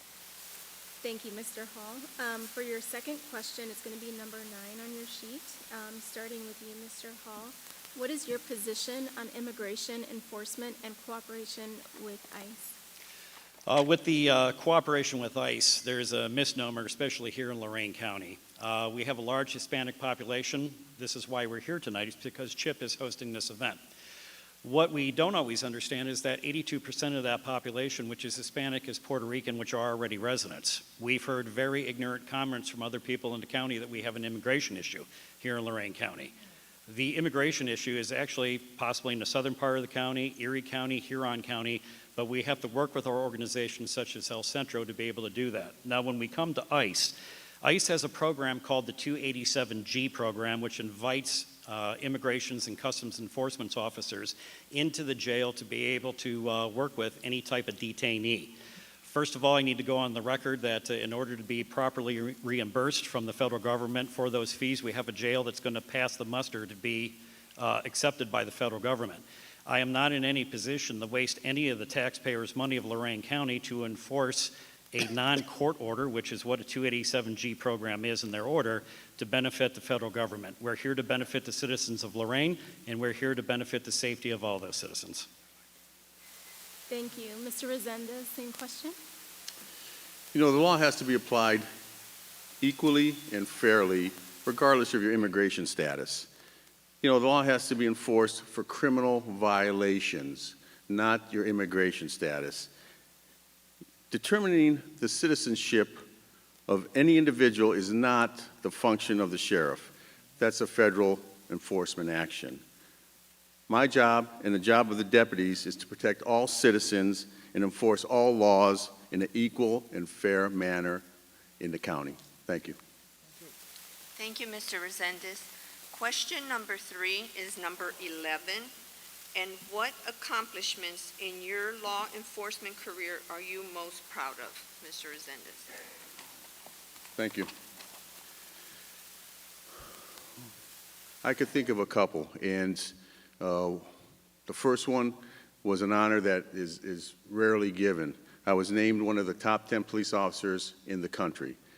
You know, I was involved in an incident, and that incident was promoted by, at the time I worked out of Chief Rivera's office as lieutenant, and Chief Rivera put me in for a position and for an award, and I was selected as representative, the best police officer in the state, and subsequently one of the top 10 police officers in the country. You know, myself and my family and my in-laws were flown to Washington, and I'm very proud of that honor.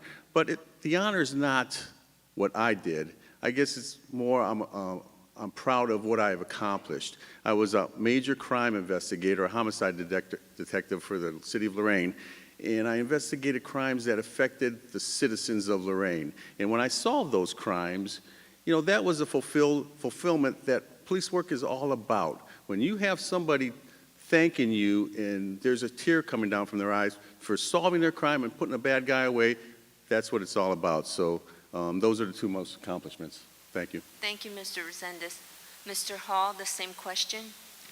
I would say the two biggest accomplishments that I had is when I was captain of special operations for the Cleveland Metro Parks Police Department and leading teams that made great arrests and great accomplishments. One of them was many that affected some of you in this room, which were car thefts from your vehicles that were parked in your driveways, on your streets, or sometimes even parked inside your garage with the garage door open. We were able to take that case and we were able to expand that over 7 counties through a major task force that we had put together, and the officers that comprised that task force ended up executing 13 search warrants simultaneously, and several RICO counts of 2 organized crime officials were taken down in that arrest at both the state level and the federal level. Secondly, the year after that, one of my lieutenants had come up with an idea that he said, let's start a website that we can catch these child predators that are online. We started a sexual predator website that was hosted by the Royal Canadian Mounted Police, and we proudly arrested 37 individuals in that case, including 2 pediatricians from Germany who flew nonstop from England to Cleveland to be arrested at Cleveland Hopkins International Airport. So it just goes to show that when you have people that work with you that have great ideas, you make sure that you encourage those ideas, and therefore those ideas can help the community. Thank you, Mr. Hall. Thank you both for your accomplishments and for your service. We're now going to move into closing statements. Since Mr. Hall began the opening statement, Mr. Resendez will begin with the closing statement. Thank you. You have 1 minute. Again, thank you, Chip, and thank you, Lorain City Schools. 45 years commitment in law enforcement here in Lorain County. That's what I bring to the table. A collaboration of communication and experience with the leaders of the biggest law enforcement cities, municipalities here in the county, along with federal and state organizations. I can start the process on day one. It's just as simple as that. I'm seeking the job that I've done. I'm the only candidate in this race that has worked at the sheriff's office and has done the position that I'm seeking. I've been endorsed by the Sheriff's Department Corrections Union, the Employees Union, the Deputies Union, the FOP Lodge 3. Mayor Jack Bradley has come out and supported me here in Lorain. All labor unions, whether that's the AFL-CIO or the UAW CAP, they've all put their endorsement on me, the seal of approval. We need to have that collaboration of unity to move this county forward. So I thank you for your time. Again, thank you, Chip, and thank you, Lorain City Schools. And I ask for your support. Again, vote Rich Resendez on October 8th or November 5th. Thank you, Mr. Resendez. Mr. Hall, your closing statement. Thank you, everybody, for attending tonight. And as we talk about experience, 34 years of experience as a patrol officer, a detective, a command supervisor, as an executive captain, and also a chief of police. I'm the only candidate up here that has served in the highest executive capacity. In addition to that, we want to make sure that we have a plan with that experience. Experience means nothing if you don't have a plan to move it forward, to be able to help the community, build safer communities, make public officials accountable, and build trust within those communities as well. So therefore, with that experience and a plan, I ask you for your vote this November for Lorain County Sheriff. Thank you very much for everybody for coming tonight. Thank you both.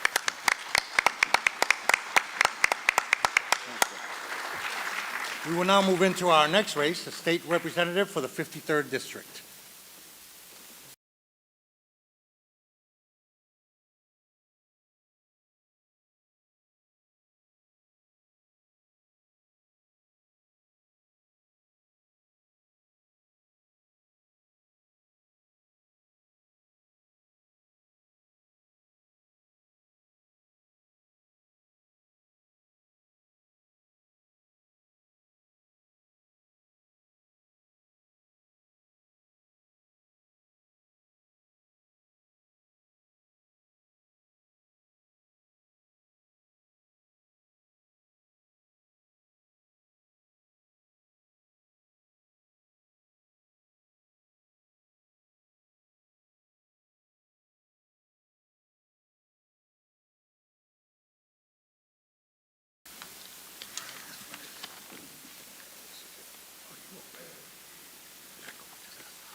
All right, we'd like to welcome everyone back for the state representative of the 53rd District race. We would like to introduce Bradley Lacko and incumbent Joe Miller. And we will start with 1 minute of opening remarks, starting with Mr. Lacko. Thank you. Good evening. I am Brad Lacko. I am from working class Lorain County. I earn my living as a truck driver, which I've been for over 20 years. I'm also a fourth generation farmer out in LaGrange Township, where my family has been from for over 105 years. I don't live on the farm. I live in the city of Amherst, across town from Joe, and I live there with my wife, Tracy. We are closing in on the 20-year mark. We are raising our two little girls there, Emily, who will be 8 next week, and Macy, who is 5. I'd like to thank you all for being here. Thank you, Chips, for having me, and hand it over to Joe. Okay. Mr. Miller, your opening statement. Thank you. Good evening. I'm Joe Miller. I'm your state representative for District 53 and proudly serving the communities of Amherst, Avon Lake, Lorain, and the Sheffields. I grew up here, went to Marion L. Steele High School, worked my way through Lorain County Community College, transferred to Bowling Green State University, where I got my degree in secondary education and then followed that with a couple other graduate degrees. My journey has taken me through diverse roles in both the public and private sectors and allowed me to gain a unique perspective on the challenges facing our district. Motivated by service and community, I returned to education after the events of September 11th and have spent years teaching and advocating for a better future. As your representative, I fought for a new equitable school funding model, worked to promote clean energy and job creation, and have been a vocal leader in combating the opioid crisis. This community is my home, and my goal is to ensure that our district remains a place where all families can thrive. I look forward to discussing our shared vision for the future tonight, and I thank you for letting me be here and be a part of this CHIP debate. Thank you, Mr. Miller. The first question is going to be question number 4, and we're going to start with Mr. Miller. That question is, suicide prevention and accessible mental health treatment for Lorain County citizens in need are important to the overall health of Lorain County. Can you share an idea you might have to address these issues should you be elected as representative of the 53rd District? Thank you for the question. Regardless of who is affected by suicide, it is difficult on the families of those who love that person. And what I'm noticing and the data is showing is that currently suicide is hitting our veteran and youth population at numbers that are beyond acceptable. No suicide is acceptable. Everybody needs help. Well, in the State House, we push for the 988 number, funding it, making sure that here in the state of Ohio, if those need help, those who need to talk to somebody have the ability to communicate that. Also, I've spent a lot of time on the Finance Committee trying to make sure we get appropriations for the crisis center that is currently being built right there on Broadway here in Lorain County. Thank you.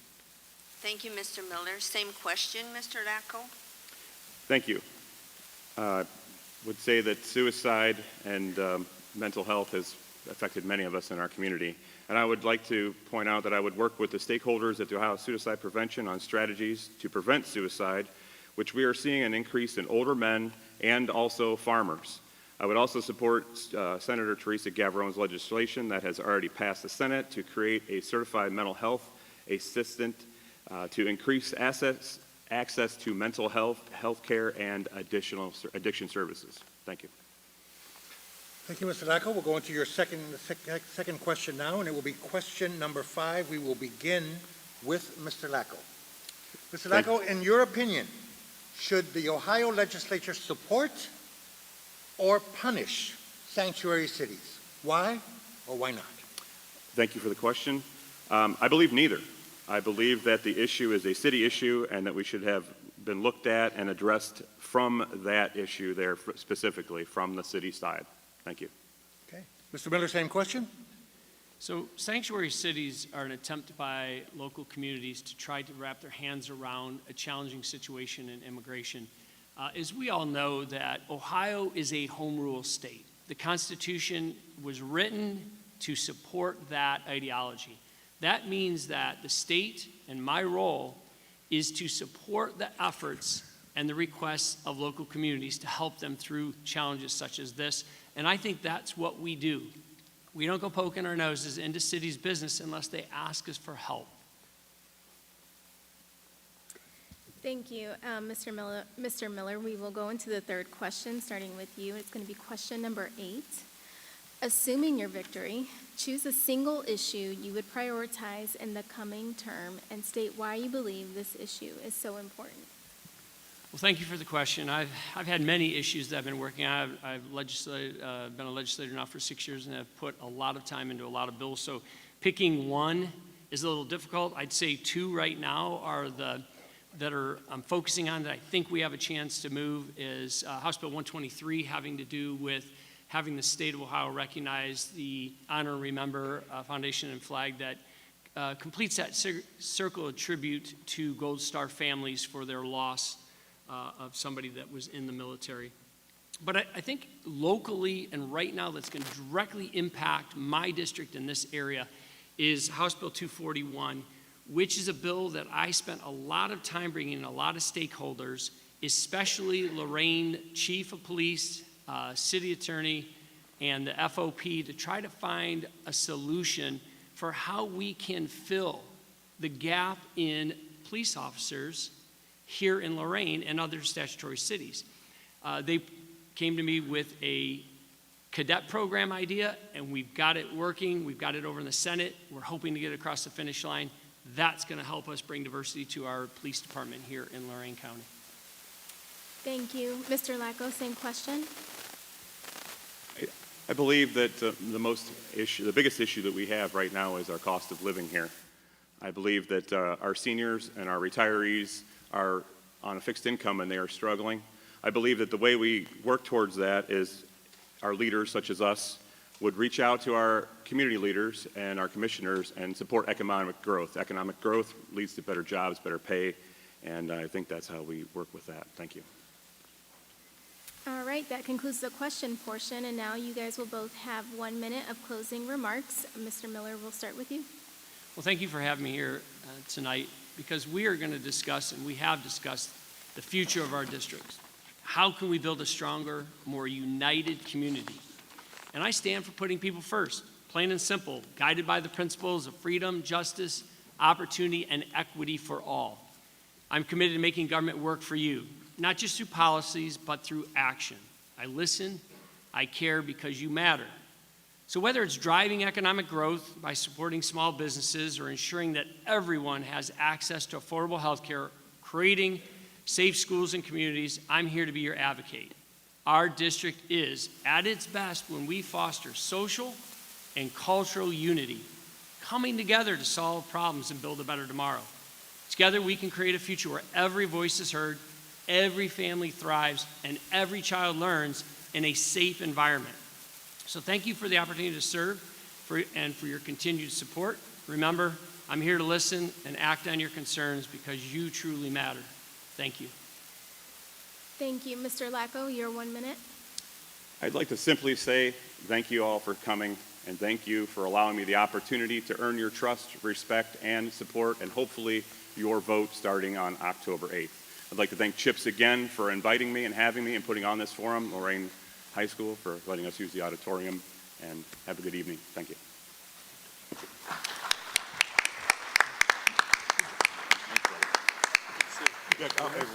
All right, that concludes our race for the state representative of 53rd District. We are going to take a brief moment as we transition into Lorain County Commissioner.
Okay, welcome back, and we will now cover the Lorain County Commissioners race. We have Mr. Tony Demakia, Democrat, and Mr. Martin Gallagher, Republican, both seeking this office, I believe, for the first time.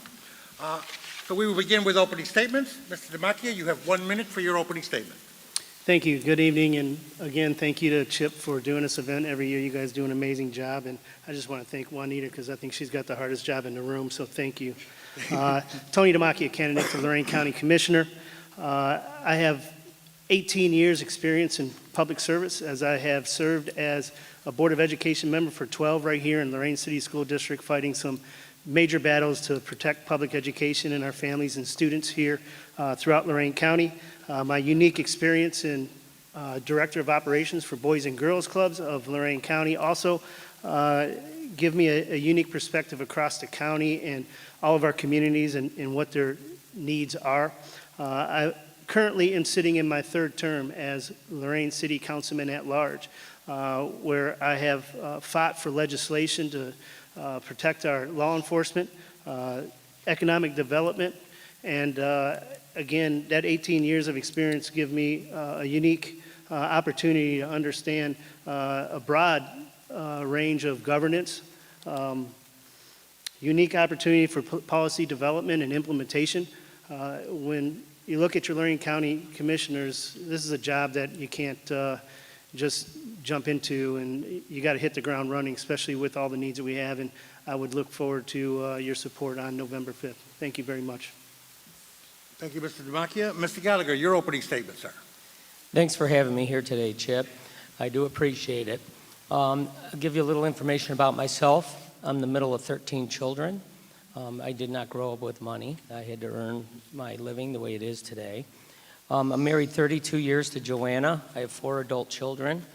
I started my business 37 years ago.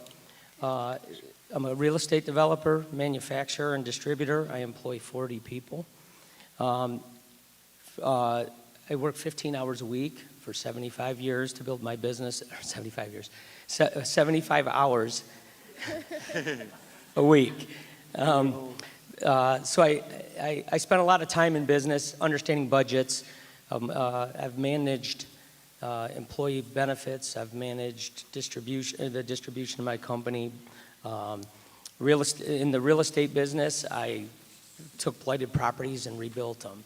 I was a federal legislative chairperson for my industry, state legislative co-chairperson, a PAC chairman. I dealt with the state legislator on many issues, and I humbly ask for your vote tonight.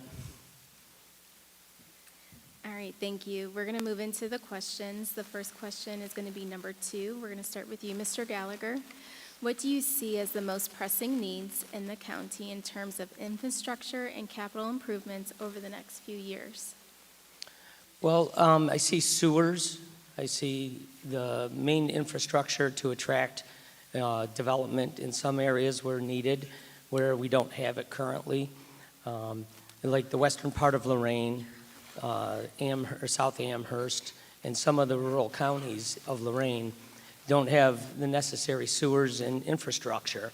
That, number one, could attract in certain areas bigger opportunities for this county, which would attract higher paying jobs. It would also attract, with the higher paying jobs, better housing, more affordability for people to live in this community. Thank you. Mr. Demakia, same question. I think for me it's two-tiered. Currently, I believe that our county government needs to prioritize the needs of the taxpayers. And I think a big part of that is restoring the trust in our taxpayers and the residents of Lorain County. So the most pressing issue that I have right now is working with our residents throughout the county in a collaborative way to make sure that they understand they have representation and folks on that commission that are going to look out for their best needs. But again, when you look at pressing needs, infrastructure is always a big need for our entire county. Modernizing our county facilities, i.e. our jail. Our jail is going to be a big topic in how we do that, and we got to make sure we get that project right and do it the right way. And again, looking at our county and go down south, upgrades on our water and sewer needs down there. So I think those are the major pressing issues right now, but I think more importantly, we need to restore the trust back into our taxpayers in our county government. Thank you. Thank you, Mr. Demakia. The next question is going to be question number 6, and we'll start with you, Mr. Demakia. The question is, what policy changes or investments would you champion to help facilitate increased employment opportunities within Lorain County? Thank you. And I think attracting new businesses is always a priority when looking at creating opportunities, employment opportunities for not just our residents, but incoming folks. So looking at targeted initiatives that attract new businesses and creative financing and special projects throughout the county, supporting our small businesses and working with our county chamber of commerce and making sure that we understand the true needs of the businesses that are currently here. We have to keep those businesses here throughout Lorain County, and understanding what their needs are is going to be critical in that process. Investing in job training programs, working with folks like Mike Longo over at Ohio Means Jobs, and looking at programs that they are facilitating throughout the county and making sure that we are being creative and innovative in how we prepare our young folks. Working with our education systems in their career tech and education programs is going to be a critical part as well. We have to prepare the young folks for the workforce first, and again, making sure we support our unions and getting them involved in that process as well. Thank you.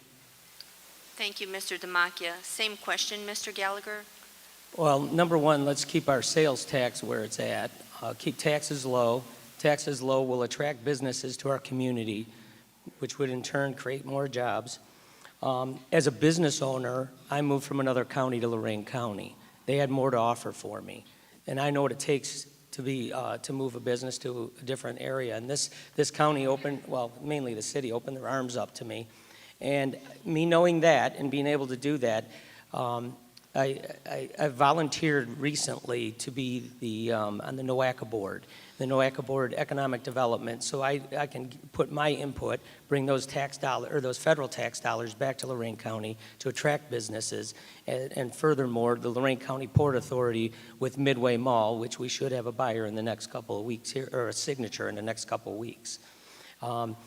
By doing that, we reinvest in our real estate, we reinvest in our community, we create jobs, we have a better look to our county, because that, like, for example, that property's blighted, and I'm familiar with real estate. Thank you, Mr. Gallagher. We're now going to our final question, and we'll begin with Mr. Gallagher. It is question number 10. What safeguards/monitoring should be in place to assure citizens of Lorain County that services the commissioners are responsible for overseeing are being provided efficiently and with respect for the dignity and plight of the individuals they are designed to serve? Well, as a person that watches out for budgets and expenses, I could get a good overview of what's going on in various departments within the county. Well, one important thing is looking at like children's services.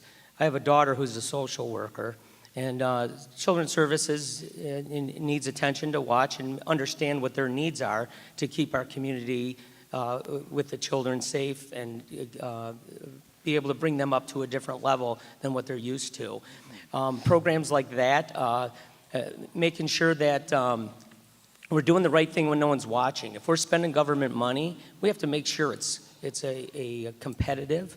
We have to make sure that we are doing the right thing when no one's watching, not political posturing, and making sure that when we do look at these departments, that they have the needs or they have the financial assistance to be able to operate efficiently.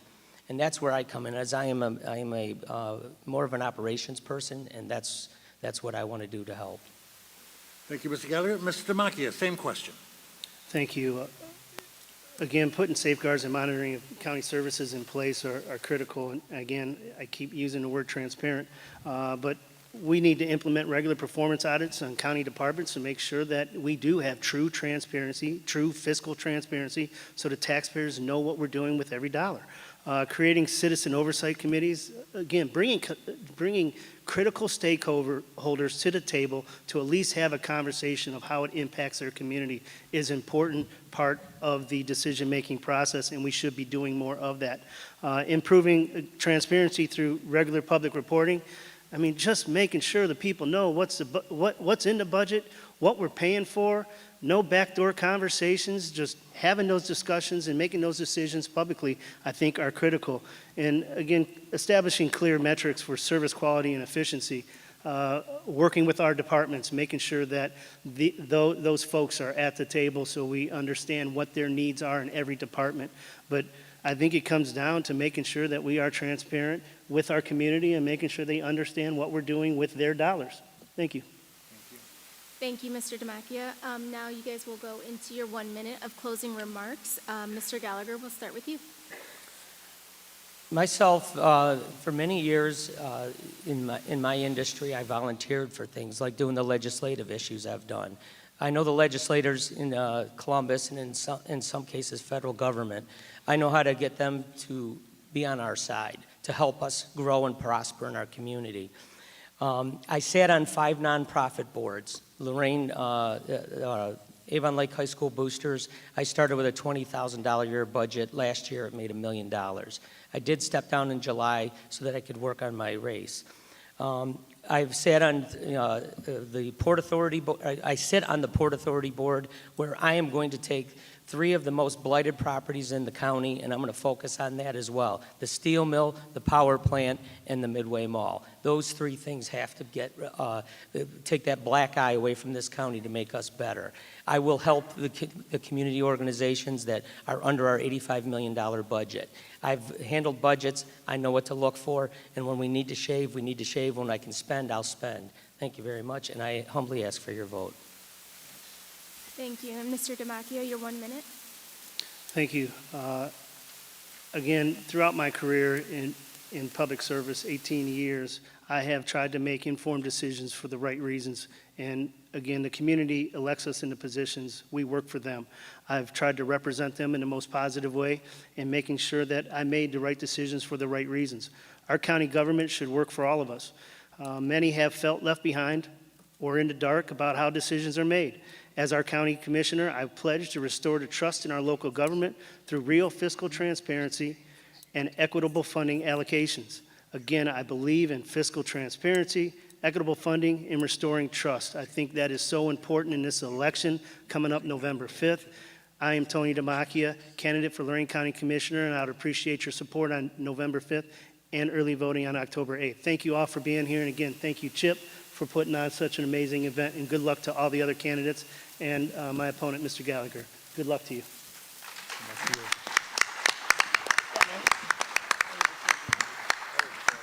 and now we'll transition into our second commissioner's race.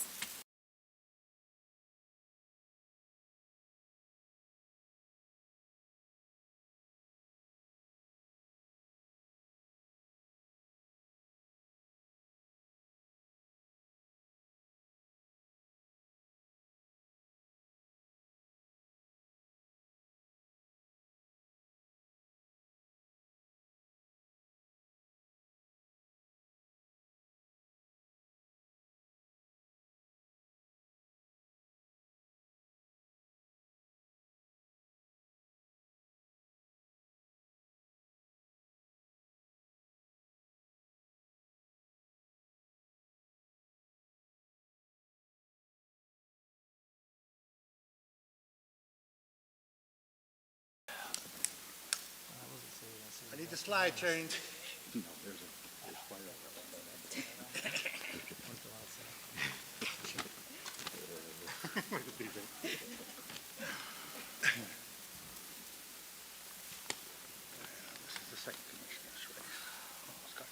Okay, so this is the second part for the Lorain County Commissioner.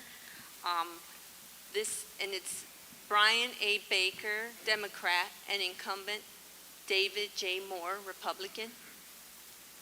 You each will have 1 minute for your opening statement. We'll start with you, Mr. Moore. Thank you. I appreciate you inviting us out tonight. I am David Moore. I am currently your county commissioner. I actually served from 2001 and 2005. I did one term.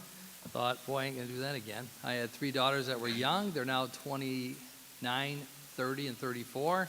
So I got back into the race and ran in 2020. I was a investment guy at one time back in the 80s. I worked for Household International. I actually started my own company, grew that into a 350 employee company. I know how to create jobs, as in 28 states. And I've been married for 38 years to my wife, Deb, 3 daughters, 2 grandchildren, and a very small dog named Charlie. So basically, I am asking for your support so that we can continue the positive progress that we've made over these last 14 months. So these are 4-year terms. And this is a big race. You're going to choose between 2 commissioners. There's only 3 commissioners that run your $84 million general fund. Thank you. Thank you, Mr. Moore. A minute's not enough. Mr. Baker, your opening statement. My name is Brian Baker, longtime labor leader in Lorain County, also a longtime community activist. I'm a member of the International Brotherhood of Electrical Workers for 39 years, served my apprenticeship through the Lorain County Electricians. I'm married to my wife, Kim, for 42 years, have 2 daughters, 10 grandchildren, 9 daughters, 1 grandson. My whole goal of running in this race is to turn trust and integrity back to this community. And I see 30 seconds is up, so I would just say I would thank you for your support, and I would ask you for your support in this upcoming election. Okay, thank you, Mr. Baker. We're now going to the questions, and we'll begin with Mr. Baker, and it'll be question 3 from your sheet. Mr. Baker, in your opinion, what more should be done to meet the transportation needs of the working poor, senior citizens, and disabled veterans of Lorain County? Transportation in Lorain County has always been an issue. The commissioners have worked on this issue by trying to bring micro in, working with the city of Lorain and Elyria. We need to access more federal and state money. We need to work with Representative Joe Miller. We need to work with our federal legislators. I do have some experience working in Washington, D.C. I do have some contacts there. My goal would be to access more money to bring back. The part that we have to do is once we put the transportation in, we have to use the system.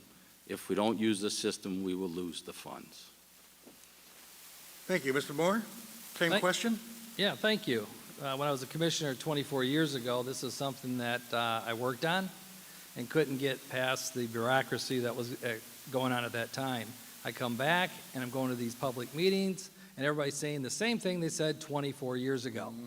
Our public fixed route system is a disaster. It wasn't working, 2-hour wait times. And I said, what are we going to do to fix this? Well, technology sometimes works.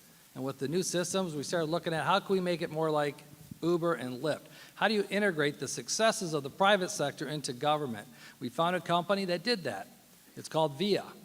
And what we're doing is we're working in a bipartisan effort with the mayor of Lorain. Jack Bradley led that charge for us. We've teamed up, working with the mayor of Elyria, with Brubaker, and guess what happened? It's a success within 90 days.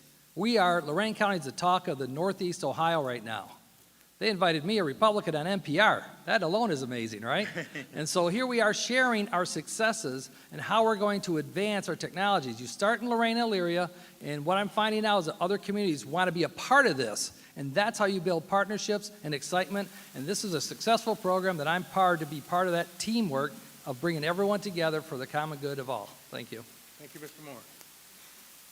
Okay, and for your second question, starting with Mr. Moore, it's going to be number 4 on your sheet.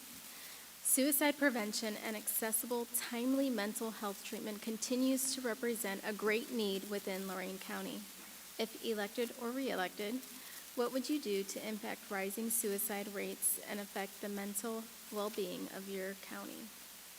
The suicide issue is a big issue. It's close to me. We've had to experience it in our families. And what seems to be going on now is our jail is basically a facility for drug abuse, alcoholism, and mental illness. So we've been working on the past 2 years on plans and creating some synergies with the Sheriff's Department in order to deal with that. People think a jail is a prison. It is not. It is where people make mistakes. Maybe there are health care issues. And the problem is right now is we have people that go in and help take care of that, but the new design is going to have it set up where we can do evaluations on people. Okay? And basically, as a county commissioner, you're the budget authority, which provides funding for all the agencies that are experts in dealing with this. But the main thing is, as your county commissioners, we are moving forward to facilitate things like the crisis center and the jail that will have a mini one. I pretty much call it a mini crisis center within the jail, so that we can have experts analyzing and reviewing the people that may be making some mistakes that may need to say, look, here's what's really wrong here. It's just somebody that made some poor decisions and why they made those poor decisions. Sorry. Okay.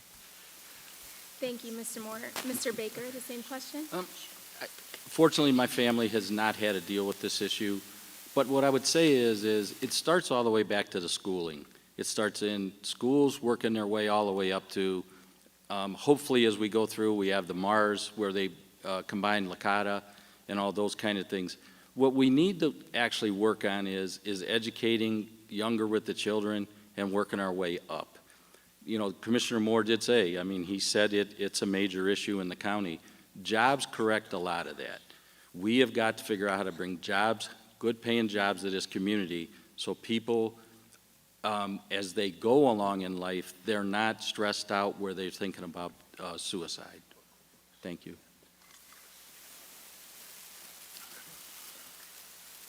Thank you, Mr. Baker. Third question is going to be number 9. What do you believe to be the role of Lorain County Commissioners when there is conflict between the Lorain County Prosecutor and Lorain County Sheriff? So basically, I think the role of Lorain County Commissioner there is to build a relationship with both the sheriff and the county prosecutor to work through those issues. Sometimes you might pay a mediator, but I think at the end of the day, we always have to look out for what's best for the residents of Lorain County. You know, we have to somehow get the negativity out of the newspaper. We have to work together and go through these issues. Personalities are tough. We've all been through it. We've all watched it. We've all been part of it. Sometimes we have to compromise at that time and say, this is what's best for the residents, and it's not best what's for me. Thank you, Mr. Baker. Mr. Moore, the same question. Your elected officials are all elected by you. And the decision you have to make as a voter is that person running for power and money, or is he running as public service? I was a commissioner back 24 years ago, come back. Some of the people that were friends are no longer friends. People don't talk to each other. Our role is we're the budget authority. Unfortunately, what's going on a national basis with these politics of destruction has now kind of infected our local governments, and now everyone's more worried about their party affiliation than they are working together for you, the public. Like I said earlier, working with the mayors of Lorain and Elyria, we have a great working relationship, and that's what this is about. When it comes down to why are you working or why are you an elected official, it's because you're there for public service. You know, for us as county commissioners to sit down, I mean, to sit these people down, even us, if you think the sheriff, the prosecutor's having issues, take a look at our first 2 years. Politicians always have issues with other politicians when they get their eye off the ball of public service. They get it off of that, they start worrying about politics and power and money. So take a look, this is an important election season. Just vote for the person that you know is going to vote for someone who's a public servant and not for self-service. Thank you. Thank you. And now for the closing remarks, we're going to start with you, Mr. Baker. You have 1 minute. Yes, I would like to turn trust and integrity back to the commissioner's office. My goal is if we have negativity that comes in the paper, which we do, why would anybody want to move their business to this county? We have to figure out how, and it's a values issue. Mr. Moore has his values, I have my values. I think the citizens have to go out and say which values they want. I think at the end of it, we have to say they've accepted the values that are there. I would hope that on October 8th and on November 5th, you would pick my values. Not saying that Mr. Moore's values are bad. I have always represented people all of my life. I've worked in the community. I've been able to donate my time. I worked on help passing this levy for this building that we are in today. With that, I would thank Chip for this night tonight. I would wish you good luck, Commissioner Moore. And I will say we've known each other for the 24 years that he was in office before. We have a relationship that we both understand each other's values. Thank you, Mr. Moore. Your 1 minute. The main thing here is when you're going out and talking to the community is having that communication with those outside our county to draw businesses here. We have recently done so much work in drawing new companies here. We're on the map. Because of what's going on, we have the Lieutenant Governor of Ohio is pushing huge companies to move back from China, from California, wherever the high taxes are, because we have the lowest taxes. I've done a good job at keeping our taxes down. Where our sales tax is at 6.5%. It's higher even in Erie and Huron County. So what's going to happen is we all got our letters in August. Property taxes went through the roof. So my job now is to say, okay, I got a small window to work with the Budget Commission and try to get that inside millage down so that you guys can all decide if you want to be able to afford your home. Because right now, we don't know what our taxes are going to be next year. You know, the main job as a county commissioner is that you're the budget authority. And we also have very limited control over your taxes. And what control we do have, I'm going to do my best to keep your taxes low. It draws people here, and it causes people to I always say, live, play, and stay here. I do appreciate you guys allowing us to participate tonight. It's one of the few places that we do feel comfortable debating. But I also would like to really say that I really would like to do one more term for you. So vote for Moore in 24. And if you want to hear more about me, here's my commercial plug. I do a 1-hour show on Tuesdays and Thursdays from 5 to 6. Because doing a minute each is very difficult for everyone to decide on who you trust and who you're going to trust with your taxpayers. So that was my commercial plug. Vote Moore in 24. Thank you. Just like you, taking more time than you're supposed to. Thank you.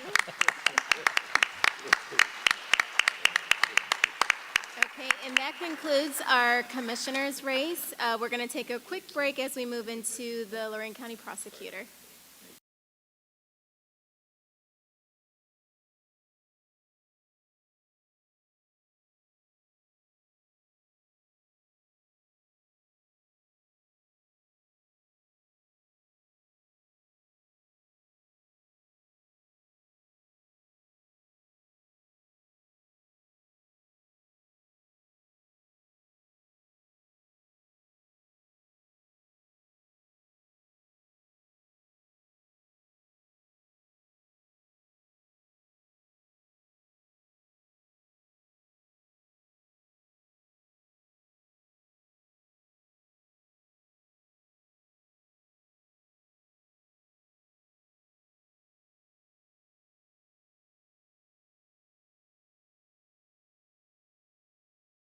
Got a thumbs up?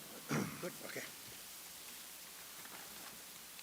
Okay, welcome back, everyone, and we are now at our final race, the Lorain County Prosecutor's Race, in which we have the incumbent, J.D. Tomlinson, a Democrat, and Mr. Sillo, who is the Republican.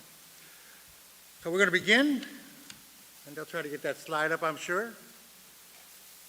It's shut down? Yeah. You'll take care of it, though. Story of my life. Okay, story of my life. All right, so we'll begin with opening statements. You have 1 minute, and we'll begin with Mr. Tomlinson. Thank you, and thank you, Chip, for having us. I want to thank everyone for attending. I also want to address the elephant in the room. About a day and a half ago, Jim Burge and I were charged with manufactured crimes, and we will be exonerated. I wanted to make that clear. I also want to thank my supporters for your continued support. You don't know how much it means to me. I'm going to win this race, and here's why. We've gained results in Lorain County, and here's how.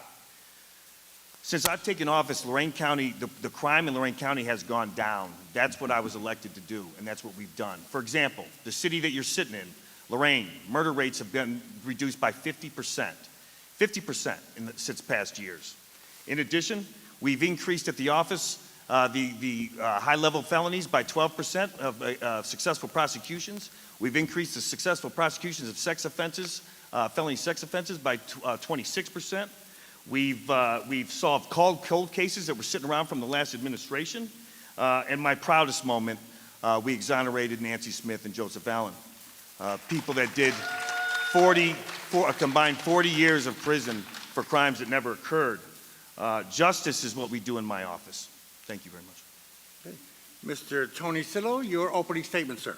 I appreciate the opportunity to come and address you. I think the most important thing in an election is that you have the information necessary to make an informed decision, no matter which way you decide to vote. I am a person that has spent 27 years in the Lorain County Prosecutor's Office, a variety of roles. I tried a couple of hundred cases, 50 murder cases, 13 death penalty cases. I pay attention to what goes on. Just today I found a sex case where it was a rape and a kidnapping that somehow the prosecutor's office missed and did not put somebody in and let him out, didn't object, on judicial release on a mandatory time case. Those things need to be paid attention to.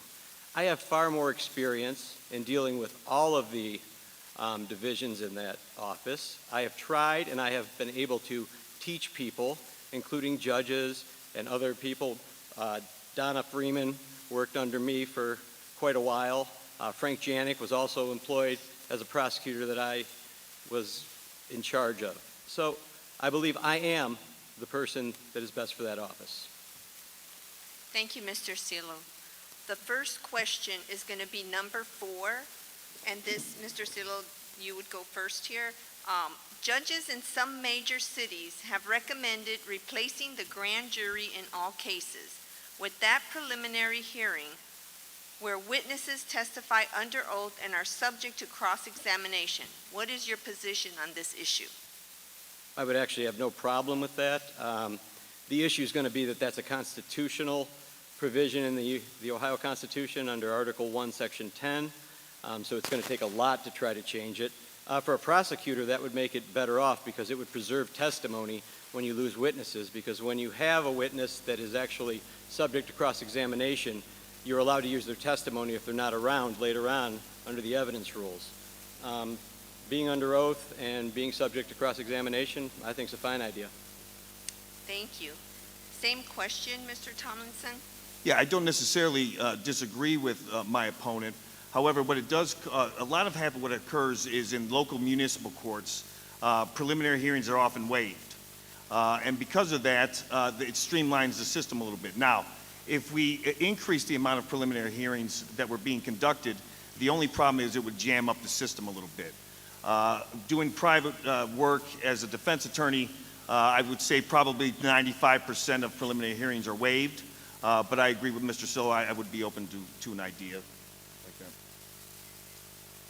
All right, thank you. And for your second question, we're going to start with you, Mr. Tomlinson. It's going to be number 10 on your sheet. As county prosecutor, would you do anything to develop a more trusting relationship with the immigrant community in Lorain County? Why or why not?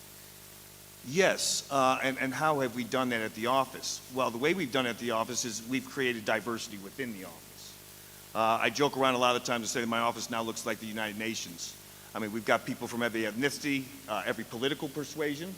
We've got everybody from different nations and different religious affiliations. We pride ourselves on that. And also, I'm in the community. I mean, I did defense work for 15 years before I was elected. I know the minority communities pretty well.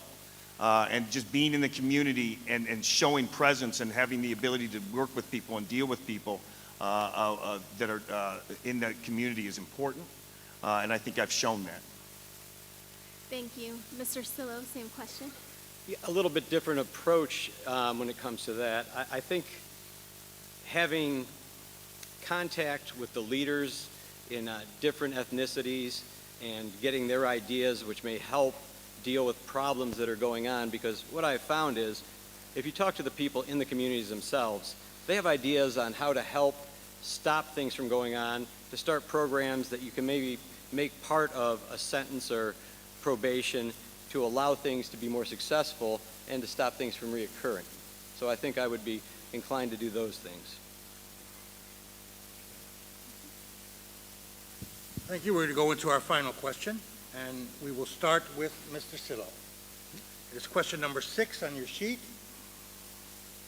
One of the most troubling criticisms of plea bargaining is that it is coercive, as prosecutors may use their discretion to induce defendants to forfeit their trial rights out of fear of receiving a harsher sentence if they do not plead guilty.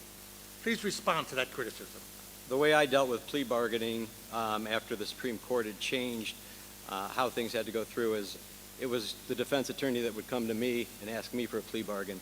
I wasn't going to take it to the victim and say, hey, let's do this, and then he just says, no, you lose your confidence from the victim and the victim's family that you're going to believe in their case. So I make it more of the defendant's choice and whether we can accept it, and that way he's made the decision himself on whether those are the things that mean enough for him to engage in that plea bargaining process. Thank you. Mr. Tomlinson, same question. Yes, I think that criticism is a little unfair. Listen, first of all, judges do the sentencing. Now, obviously, if the state of Ohio and the defendant come to some agreement with regards to the sentence and the judge goes along with it, then this judge would obviously go along with it. However, plea bargaining is an important part of our system. It prioritizes cases, and sometimes as you research a case and as it goes on, you learn certain things that you didn't know before. For example, when I was defense counsel, I would provide the state of Ohio with evidence that they didn't know about it as the case went on, and then they would change their opinion. And so I think that plea bargaining is an important aspect of our case. And listen, it's kind of the way the system is, and I think it's pretty efficient. You know, it's a tough business. Defendants have to make really tough decisions sometimes, but that's the risk. Understood. Thank you. Now, prior to us going into closing statements, we're going to give Ms. Thomason, you were accused a little earlier that your office dropped the ball on a recent case, and we feel that we should give you 30 seconds to reply to that. You know what? I don't know exactly what case Mr. Sillo is referring to. I would probably have to look into that. Understood. I We just really wanted don't. to give you that opportunity because a statement was Sure. Yeah. made. No, I appreciate that. Okay. Yeah, I appreciate that. We'll now go into closing statements. Okay. For your closing statements, you both have 1 minute for closing remarks. We will start with Mr. Sillo. I believe that my experience makes me a far better candidate to lead that office in a couple of ways. I think the current plea statistics and making gun specs and giving them away to much lower crimes when they're mandatory time and pleading down fentanyl cases is not keeping the community safe.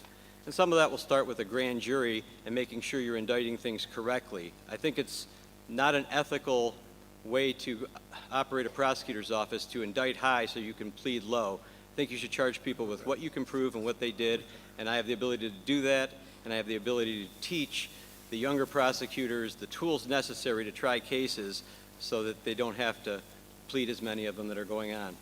With crime down, they should have more time to actually try cases because they don't have as many cases to work on. Thank you. Mr. Tomlinson, your closing statement? Yes, thank you. I've taken a centrist approach when it comes to crime. What does that mean? Well, what it means is we've gone after the really dangerous criminals harshly. One of the cases I'm really proud of is the first and largest human trafficking case ever in Lorain County's history. Stephen Gilbert, who was tried and convicted, received a sentence of 174.5 years. What does that do? It sends a message to the community that we're not going to tolerate that type of behavior. Yet, at the same time, when I did defense work, I realized after dealing with so many different clients that we can save some of these individuals. And what we've done in order to utilize that principle is we've increased the diversion program. We've doubled the amount of people that we placed in the diversion program. What has happened as a result of that? Well, we've doubled the amount of restitution that victims of crime have received. So we're saving the people that we can save, and we're punishing those that have committed very dangerous crimes. That is, to me, is the reason why the crime rates are going down in Lorain County and why we've been so successful in our policies. Thank you. We'd like to thank you both for your comments, and I would like to call back to the stand our CHIP president, Juanita Sanquist. Make sure it doesn't hit my head here. Am I on? As we conclude tonight, I would like to thank all the candidates that came here tonight. We wish you all the best on behalf of CHIP. Lorain City School, we'd like to thank them, and Dr. Graham, the superintendent. Mike Pichata of TV 20, he does a wonderful job the last year or so here. Our Lorain High School maintenance staff. Our ACES project, we have them over here. If they can stand and give them an applause to them, the ACES volunteers. I would also like to thank, of course, Mike Ferrell, Alicia Pardon, and Carmen Leibitz, the moderators, our timekeeper, Pablo Senkis, and my grandson, who I think was falling asleep here, Nathan Pardon. Don't forget to vote on November 5th. Early voting starts October 8th, which is next week. Again, thank you all. Have a good night, and your vote is your voice. Thank you. Thank you. Thank you.